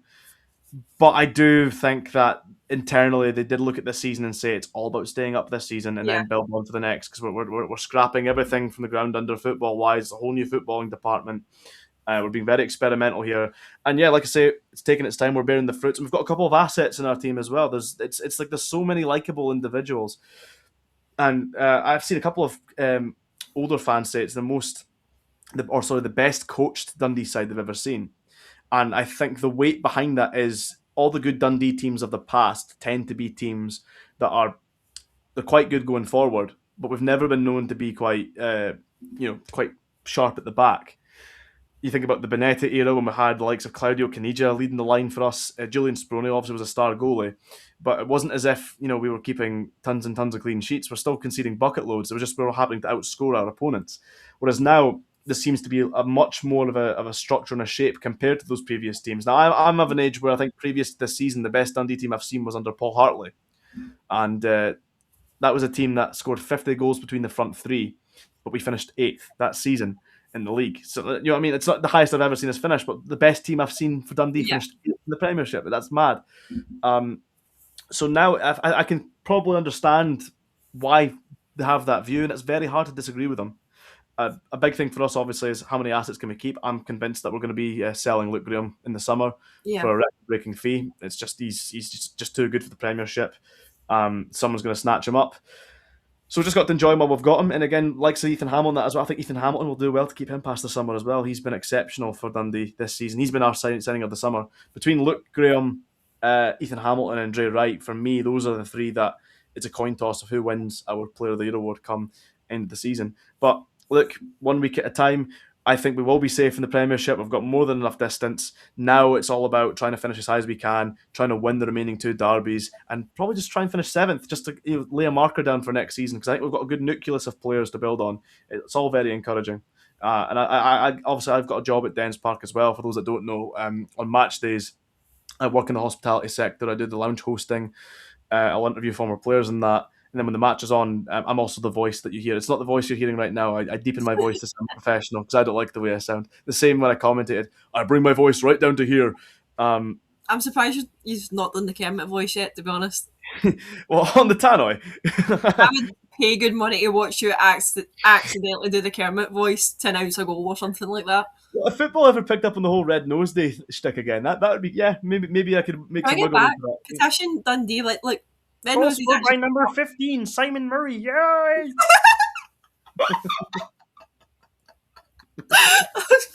thinking it.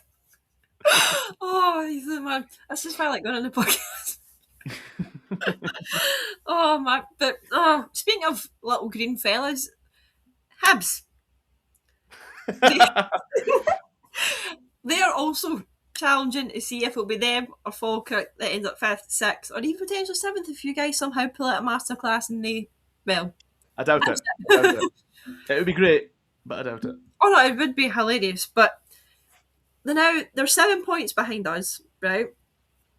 Technically speaking, that's only like 3 games. We just need to lose 3 games and Hibs are ahead of us, right? Which a lot of people seem to not realise is that's how close it actually is. Because when you put it into those kind of settings, it doesn't sound as big and scary.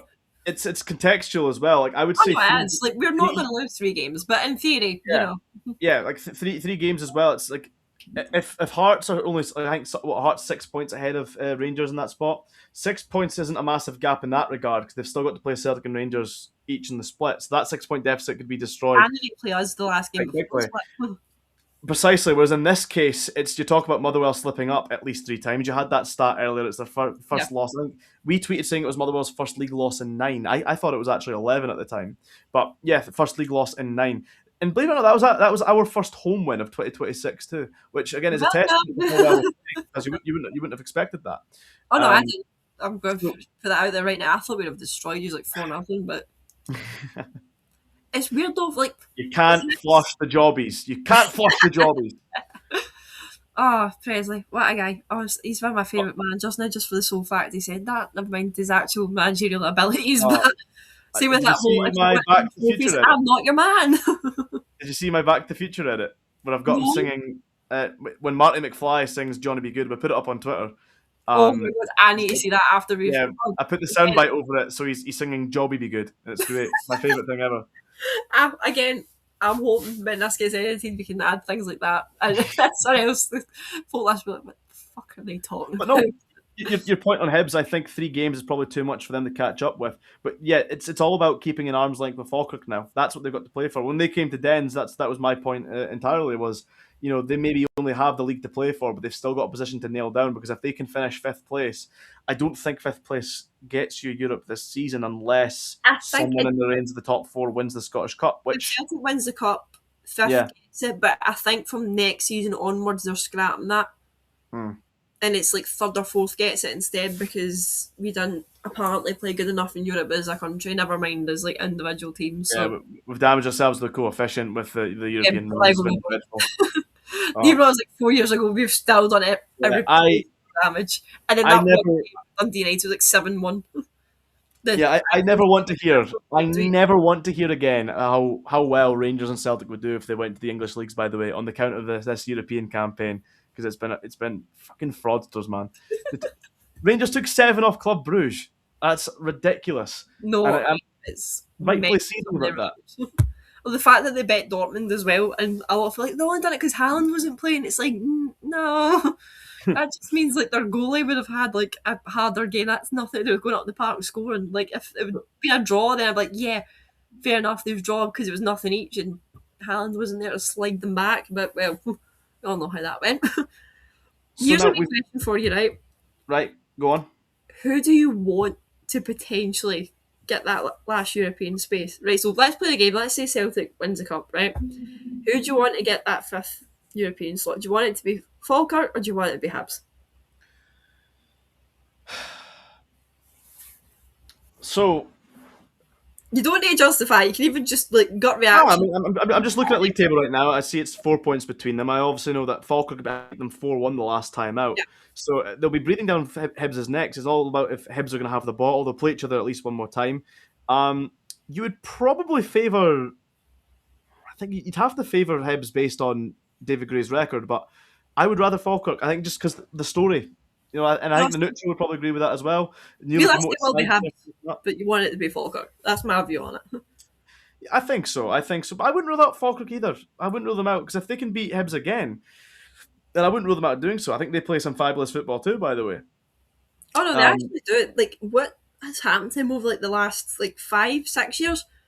They went from being one of the laughing stocks of like the 42, just in general, never mind like yeah. league winner, the champ, to as realists are discussing now, potentially getting Europe. Like that is phenomenal. I didn't think they were going to do this when they came up. I won't lie. I thought we Josh came up from the penitentiary podcast to the big leagues, if you want to call it that. I thought it was going to be like out in a license situation, that like they'd be sitting like ninth, maybe 10th by this time of the year. The license tag would be beaten, letting them go, no, not say go back in. See, You've I had don't. your freedom, you fucked it, back to I the never penitentiary. thought. I never thought they would go down. I did think they would surprise folk, but not to this extent. Not I to this thought extent. a surprise would be like if they finished like 7th or like 8th. I did not think they'd be pushing for Europe, but I'm glad I was wrong because it's great, as you said. It's a good story. I'm a big believer. I love the football, right? But see, the more we actually get decent stories from the football, I feel as if it's a good way to market it that a lot of people won't realise until it's actually getting played out in front of them. The fact It that also, Hearts are at the top of the league now, that's a great story. First time Old Firm's been split so consistently for so long. Doesn't matter if they win it or not. The fact it's been this consistent itself is a good story. but there's a Again, lesson here as well. When I talked about Arsenal cohesion incarnate. earlier, obviously Falkirk have got that in abundance because a lot of those Yeah. guys played together in League One. They've been together for a journey. Now they're in the Premiership. They're more than holding their own weight. Now they're going to have quite a small budget in the context of the Scottish Premiership. I Oh, mean, Dundee, Dundee United, and Aberdeen are all below them. I would probably expect Kelly to have a higher budget than them as well. Yet they're outperforming all these teams. So now you can easily say, "Oh, it's because they're underperforming. That's why Falkirk are in sixth." Like, yeah, but love how Cameron realistically, came back there. no.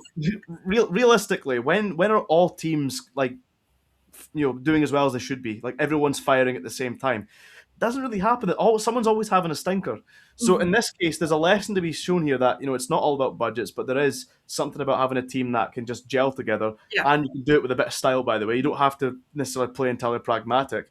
And you want to talk about attracting players. Am I not right in saying that the boy Barney Stewart signed from Stirling University? The Aye, message there is that there's good players exist at every level, and the onus is on you to kind of find them.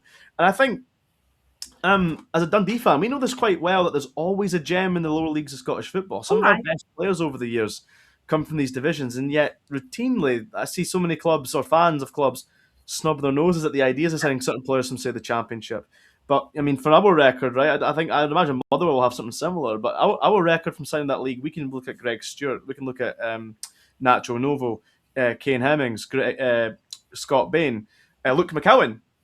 We've got them in abundance here. and look So how that went. yeah, and like I said, this guy was in a Lowland League team, and now he's doing the business for Falkirk. And we had a discussion about how much is he worth with Josh, our beloved Falkirk fan Josh, who is not in this podcast today, but we've mentioned him about a dozen times because we love him so much. Man, the myth, the Um, legend. yeah, and I think he was taking the stance that he feels that Falkirk could hold out for £1 million for him, And I and wouldn't be surprised. I think that should be the bare yeah, minimum you ask. well, yeah, well, I made the argument to say like, yeah, I would totally back that, not because I think he's worth £1 million as an individual, but just what he brings to the team. He's also an asset because of his age, and like I said, good physical profile on him as well. Actually, he's quite an awkward one to play against, I would imagine. Um, so it's a tough one. I would obviously prefer Falkirk to get that European spot. That'd be great. Um, And adds an extra zero. That narratively, but I don't know. It's genuinely a tough one to call. It's a tough one to call because I don't want to rule Falkirk out by any means. But at the same time, I don't want to sound like I'm shitting on Hibs either. I think Hibs have got a very good team, and I think David Gray over the summer. Well, I think next season will be his biggest season at Hibs because I know that they've got Martin Boyle is about to be stepping down. He's a yeah. legend of the club. Hopefully, he comes back to Dens Park. I don't know anything. I'm not claiming to know anything. I'm always a big fan of him Heard in this his my Dens first days. guys. He's going to watch one singular game of football at Dens Park, and that's him returning. Oh, Martin Boyle and Simon Murray up front. That's the dream together. That's the dream. One last dance. Even if we go down bawling on nostalgia. Um, so yeah, that is it's good. I look at this Premiership table, and in terms of like the profile of clubs, it's the best it's looked in a long time for me. Yeah. These are all clubs that should be in the Premiership in my eyes. There's not really anything sticking out as if to say, oh, but we're just missing X, Y, Z. In terms of a Sorry, 12 Kieran. team league, this is classic SPL. This is classic Clydesdale. Oh, that's a throwback and a half. But talking like classic Clydesdale, now, I don't actually think they will go down as such, but the bottom half of the table, it's a bit sketchy. There's St Mirren, who's, yeah, they won a trophy, congrats Robo, well deserved, but their form now is genuinely terrifying. Livingston are certainty. We don't even need to debate that with Livingston. It's not a matter of if, it's a matter of when do they put Livy out their misery and just declare what we all know is going to happen. Kilmarnock aren't doing too good either. And Aberdeen, as I kind of mentioned earlier, is like a budget Rangers Celtic now in terms of our board's a shambles, we have no manager, we have no direction, hit the panic buttons, save the sheep. Ah! And that's basically like the only analysis I can really give for Aberdeen now because it's the most accurate one I can give. Is just as you were saying, like the meme of like the whole Rangers thing, like this is where they are. That's where Aberdeen are now. It's like a couple of dodgy results against the Old Firm, drop points, sack the manager. Is just like Well, the rest of it. yeah, I will touch on Aberdeen because obviously I mentioned earlier about Dundee looking to finish seventh above United and Aberdeen specifically. That's the top three of the bottom six, and I think that will still be the top three of the bottom six come the end of the season. I would I would expect that. agree, if I'm being honest with you. Um, Aberdeen. So when I talk about sort of like of course stability and it's Aberdeen goes straight in this discussion as well. They don't have Obviously, that ability anymore when they used to have it for years under McInnes. yeah. Well, listen. There's I think we should save that conversation for another podcast. I want more people on this, and I want that to become a bit feisty because I would be on the fence of Aberdeen were stupid to get rid of him in the first place, even if the football was too pragmatic and turgid. I agree. Anyway, I actually said that at regardless, the time when it happened, but when Jimmy Talleen got the sack, a lot of Aberdeen's felt he had more time than he should have based on the Scottish Cup success, and they sacked him before it got too toxic for him, and he just frankly didn't deserve that. Now, they had that incredible start when he first came in, but I seem to recall it being a point where it was just pure momentum. At some points, they weren't even particularly yeah, playing well, but they were still getting results. Not to say it's a bad thing. I don't want to sound like I'm dissing that. But with him, you thought, okay, he's doing something right to kind of keep that confidence up. Sometimes that's the most important part of being a manager is just keeping the group, Oh no, it is. up a high morale and let them express themselves and do their own Because thing. look at Dundee, but now that you guys have got a high morale, it's the perfect Yeah, example. no, precisely. And now with Tallinn, obviously the Scottish Cup couldn't win any better for them, but this season, the exact same way they ended the league season, they were still a slump. They were still sluggish. Now, Peter Levin's obviously trusted to do the caretaker job, and I think he did an all right job the first two times, considering. But now it's on this third attempt. It's well, Not going great. it's not going great at all. I watched them against Dundee United as well at Tannadice. Kevin Nisbet missed the open goal, and I thought it just looked so poor, so awful. Even when we played them at Pataudry, now they ran us close from because Kevin Nisbet decided to, yeah, fittingly, a couple of days before he decides to miss an open goal, he scores a fucking worldie against us from the free kick. But they drove us quite close, and they took a worldie of our own to get the 3 points. So you think to yourself, right, they're obviously not a lost cause per se, but Yeah, they're a team for me that have no identity about them. If you were to say, right, Aberdeen, okay, I'm going to check for us right now. Who do Aberdeen have next? They've obviously just been beaten very heavily off Dunfermline in the cup. We'll obviously touch upon that in just a second. Darvel They've 2.0. got they've got Falkirk at home next. I couldn't tell you how they will line up or how they should line up, how they'll look to play, how they should look to play, because it's just all over the shop right now. So that they need someone to come in and effectively not just lay down a stamp, but basically just say, right, here's how we're going to do things, and we're just going to stick with this because you guys kind of need to relearn all over again. And maybe they need to freshen up a bit more on the signing front. They invested very heavily under Tallinn, several players for mass fees, a couple of I think £800,000 wingers. I know Keskinen was one. Forgive me, I'm forgetting a couple of the names. They got the one boy that was once a multi-million-pound player for, I think, Bologna. They had him on loan. They lost Aushish, who's now went to Schalke. They invested heavily on these players, even the loan ones as well, to really have a go last season to ensure that they got the Europa League spot in the league, and they crumbled. Luckily, the Scottish Cup triumph made up for that.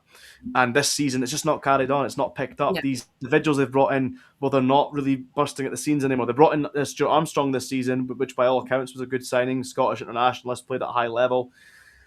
But again, he's just not got the sauce. He's still a decent player, but he's not that kind of guy that can carry the team by himself. Lyle Cameron comes on loan from Rangers. Now I know Lyle, of course, which is very well. controversial in itself. But yeah, and they're angry about that as well because obviously they feel they take him in, they're developing a Rangers player, they send him back to Rangers a better player, and they get scored out of it, which may be a Which fair. isn't wrong, to be fair, because I've said the same thing when Yeah, we've had players. I mean, look at Stephen Welsh with us. He is absolutely phenomenal.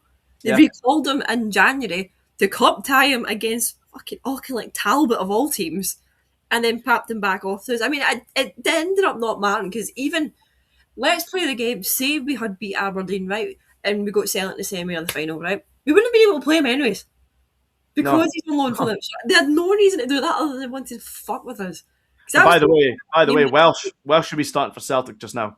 Oh no, he should. I'm so fucking glad he's not, but he Yeah. should be.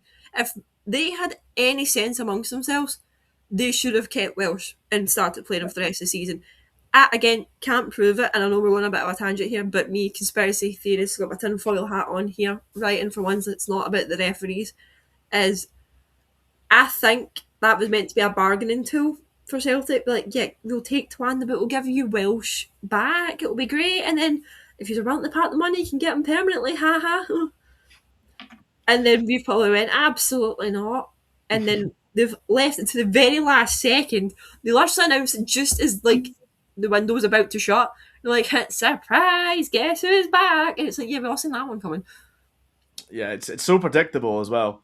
Like, I I'm could glad go all he's night back. on things. Don't get me wrong, I think the guy's brilliant.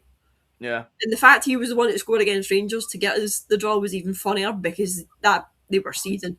Because they didn't see it as Mull player Stephen Welsh, they just seen it as Celtic player Stephen Welsh who just scored against us.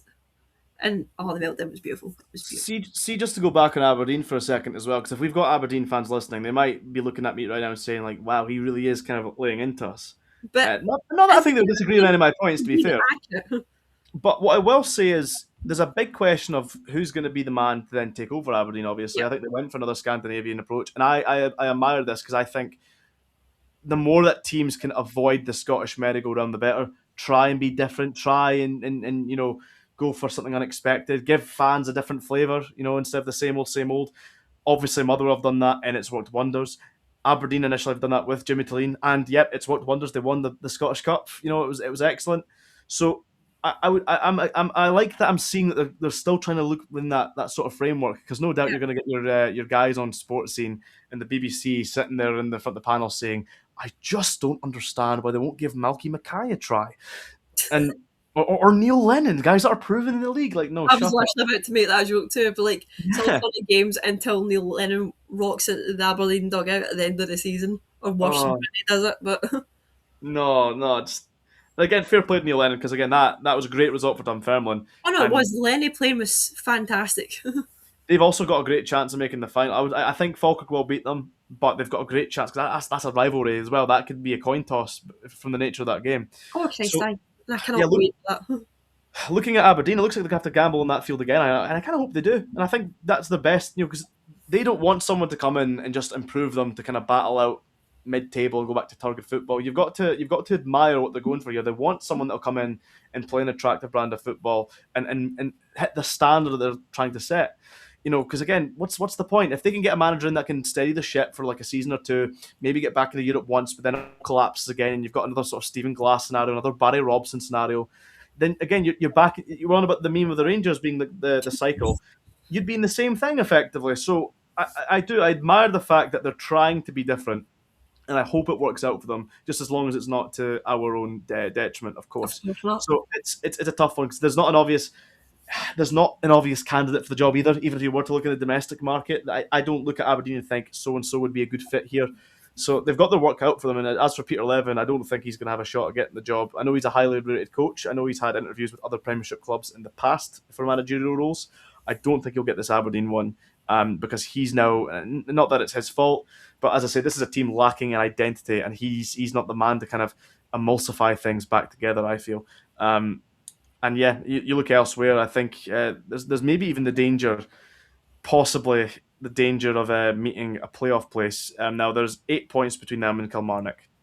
Now I wouldn't expect Kilmarnock to make that up, but this in this league you genuinely never know, because I think everyone expected Killie to be a bit more dead and buried, and McCann's given them a bit of a resurgence. And it's funny, because what did I say earlier about the best of Dundee teams I've seen in the past? They were good going forward, terrible at the back.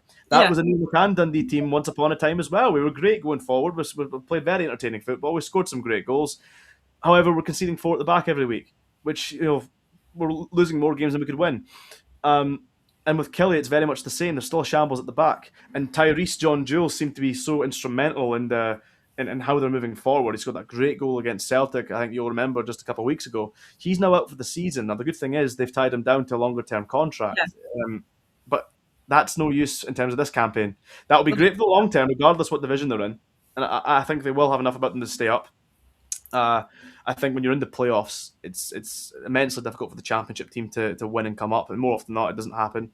To my count, it's only happened, I'm going to say 3 times: Hamilton, Dundee, and Livingston twice. So 4 times. Sorry, 4 times between 3 teams. I think is the It's never only. Partick Thistle. They're always a bridesmaid, never the bride.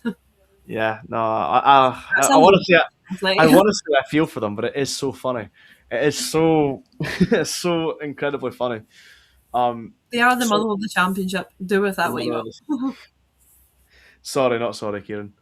Um, I know we're so stealing the thunder away from the penitentiary boys with that one, but I mean, with Kilmarnock, I've got an interesting thing I want to kind of lodge to you, right? Have you seen what their most recent games were? Or like who they were against, I should say.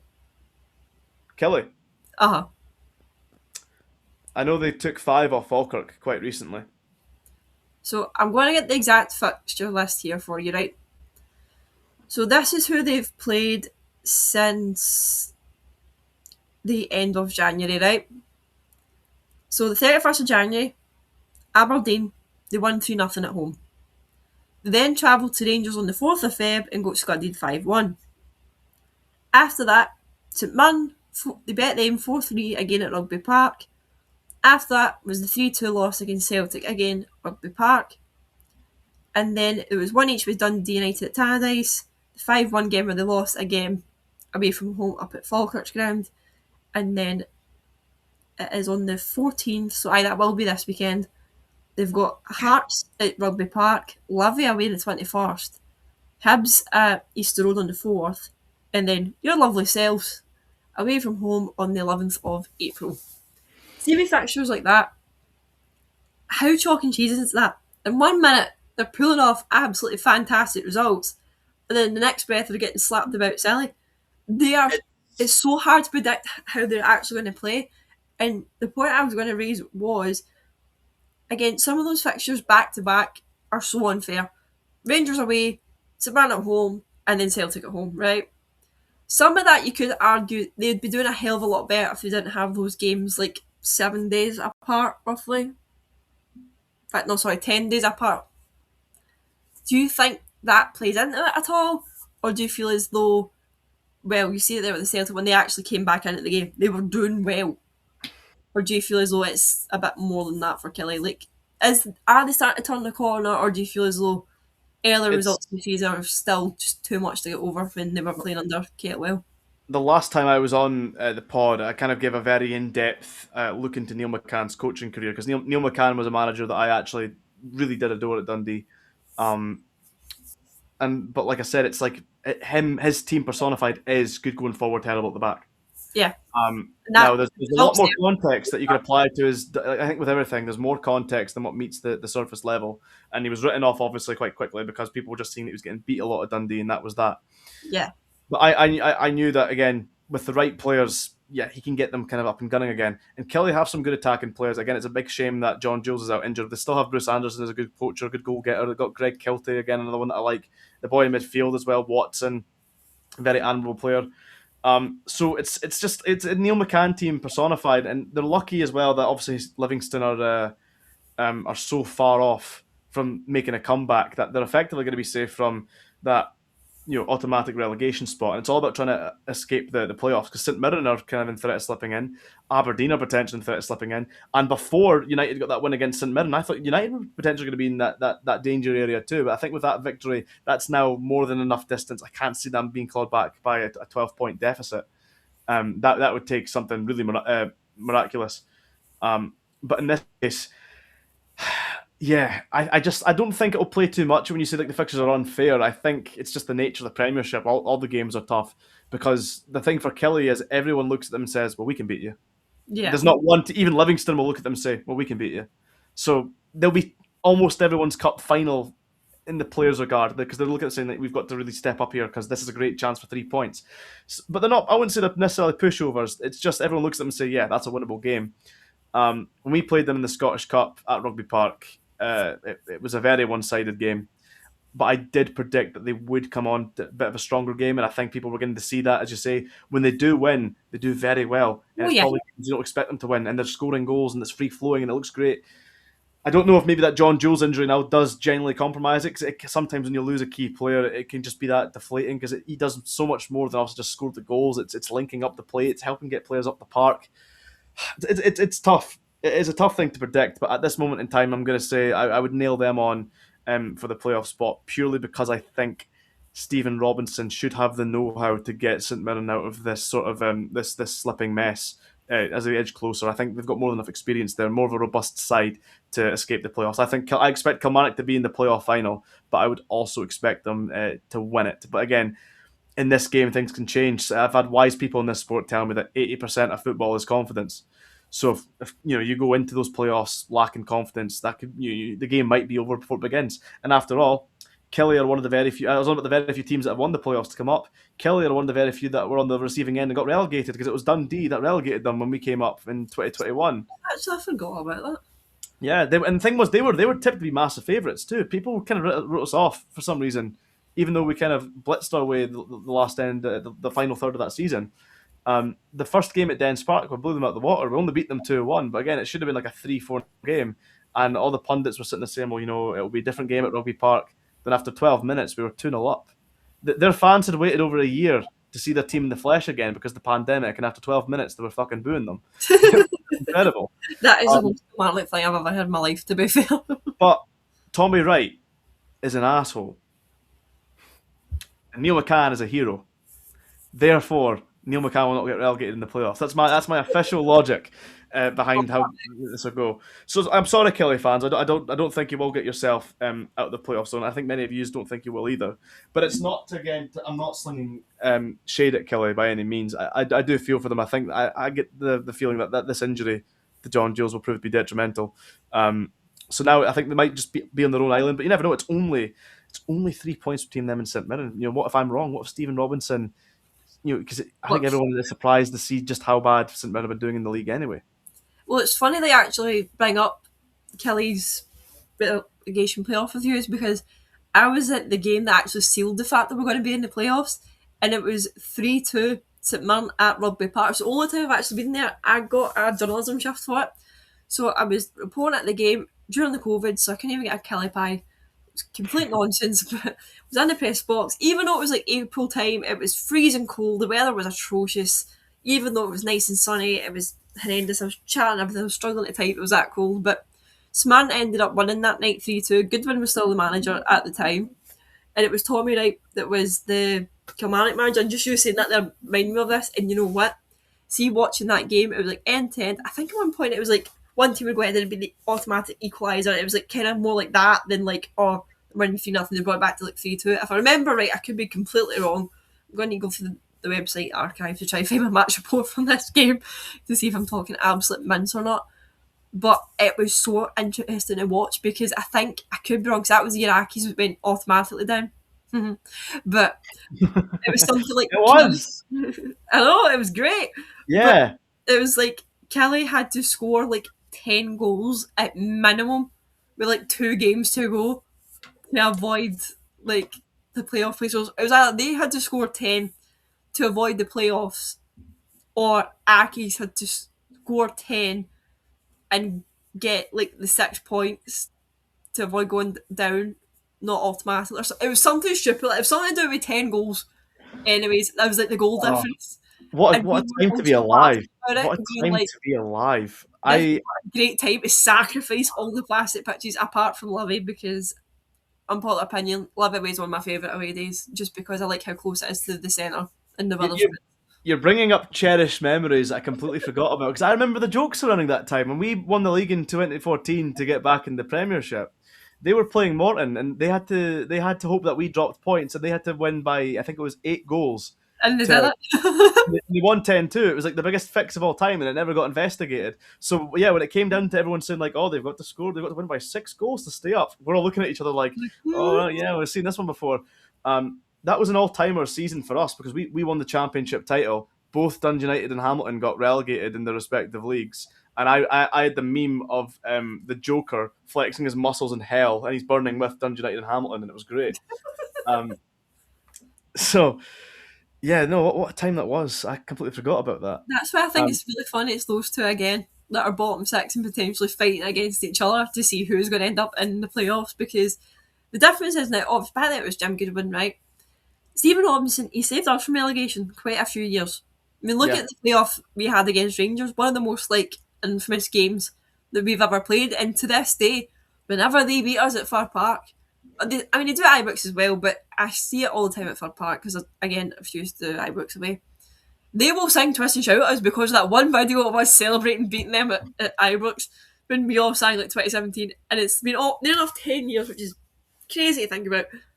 But Stephen Robinson is more than capable of keeping them up. He has like the knowledge and the skill set tactically to do it. I mean, I think traditionally, it's the traditionally, his teams point. are hard to beat, aren't they? They're hard to Oh beat, yeah. and Mhm. that's normal enough. And they're very, There was a reason why we were called Scumbag Hammerthrow and Motherwell for about yeah. like 4 years. And I Well, missed it. they're also the kind of team that St Mirren could get beat 3-0 one week and win 5-1 the next. They're a Yeah. very strong team in terms of their mentality. They never get too low, they never get too high, and they keep doshing on, and that's why they have this. Is it fair? Yeah, probably is fair to call it a golden era, isn't it? Because he's gotten them into Europe, he's won them silverware. It's probably never been as good as that. I know in 1987 they won the Scottish Cup and had European football subsequently as a result of that. But this has been like consistent success over a couple of years. I think our St Mirren commentator Sam Smith, I think he's of the opinion that he's the best manager they've ever had. Yeah. Which I think it's fair to say. He's one So of our top the, managers as well. it's just they're a weird team this season because it's ever since they've won the League Cup they kind of seem to have lost a lot of the rhythm.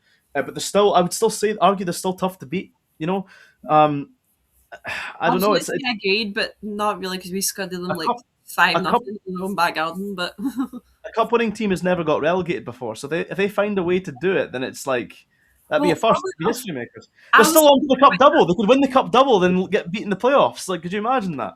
I was going to ask you that. I was like, would you take Dundee getting relegated if it meant you won a trophy? Yes. Oh no, I've said the same thing. Not even that I would accept it, but more so like knowing Motherwell's luck. That is what would happen. Like we Yeah. would win the Scottish or like the League Cup, and then Well, finish 12th in the same season and automatically go. Not even like the playoffs. Like we would automatically go down for the first I've time since like the 80s. I'd hope it doesn't happen, but I can I've see seen it us get happening. relegated. I've I seen don't us get get relegated. I've seen us get relegated like 3 times, that. Can't and I've relate. seen us bounce back. And it's not great. However, for that one season, you're winning every game. You're winning every week. It doesn't feel that bad And you when you're winning actually every win week. a title. It might be the Yeah, Dundee title, but it's still a title. it feels like supporting Celtic because like to go 1-0 up isn't like celebration. It's just like relief. Yeah. Um, and then when it comes to like I say, if we went down, I expect us to kind of bounce back up naturally. But winning a cup, it's so far and few between. Like we're I think to date, are we the sixth most successful club in Scotland, which is crazy considering we've not won a trophy since 1973.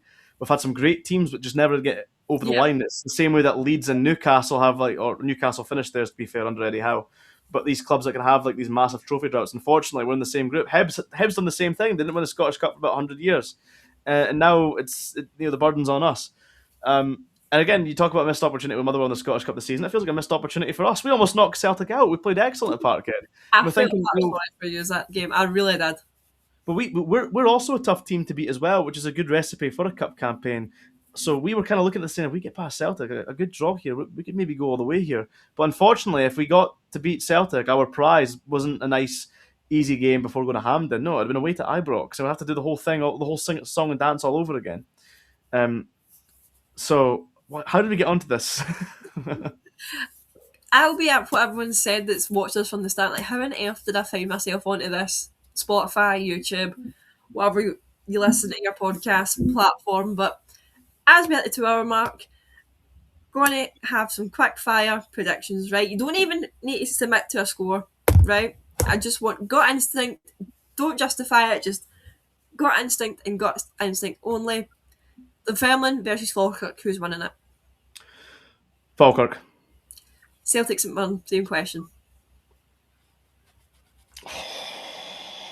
If I got a You coin, can I can say flip. penalty shootout or like extra time if you want. Just overall, who progresses to the next stage? I know they beat them in the final, but I would probably say Celtic this time. And now this is my final one for you, right? Hearts to win the league or Rangers? I said earlier in the pod, Hearts. I A think that's thousand one. percent Hearts, not changing it. No, I'm not changing. I'm not backing down. I said earlier in the season I didn't think they would on the basis that I thought Celtic were going to invest very heavily in January.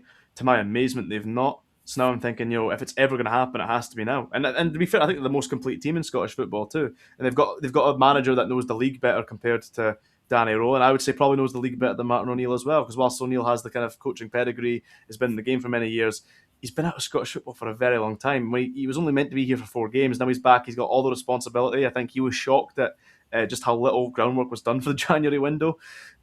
He's got good coaches in Maloney and Fotheringham to fall back on as well. But yeah, I think I just can't see past Hearts at the moment. Because again, cohesion's a big thing. The mood in the Hearts camp will be good. It'll be positive. It's confident. It'll be uplifting. At Rangers right now, they'll be down. They'll be shitting themselves. The confidence is in the gutter. Again, they've had 2 derbies back to back and they failed to get anything from it. Both severely disappointing. And after watching your own fans kind of invade the pitch and that as well and chucking their flares and that, Oh, that's not. here we go That's, again. I know, but that's not quite the thing that will like galvanise you. I I'm mean, a score of the podcast. I know, but what I'm trying to get at is here is that if you're a player, you're probably thinking that's putting you under more pressure. Yeah. You see that and you're like, fucking hell, that could have been us. It's a good thing they're not chucking the flares at us. They're not coming for us because we're the ones that let them down. So, Hearts to win the league, and I think Celtic will win the Scottish Cup. But Falkirk, prove me wrong, Falkirk, prove me wrong. John McGlynn, all pressure's on you, wee man. Apologies or not, depending on if you lose it, you can blame us. We're sorry. If you win it, we told you so. John McGlynn's Super Army forever and always. But thank you so much. I know it's a hell of a longer episode what we normally do here at Sammy's, but it's a long awaited episode. We're giving the people what they want. So do all the usuals, like, follow, subscribe, comment, call us a bunch of idiots that know absolutely hee-haw. Yes, we're biased against your team, all the rest of it. Stay tasty, my friends. Thank you so much for tuning in.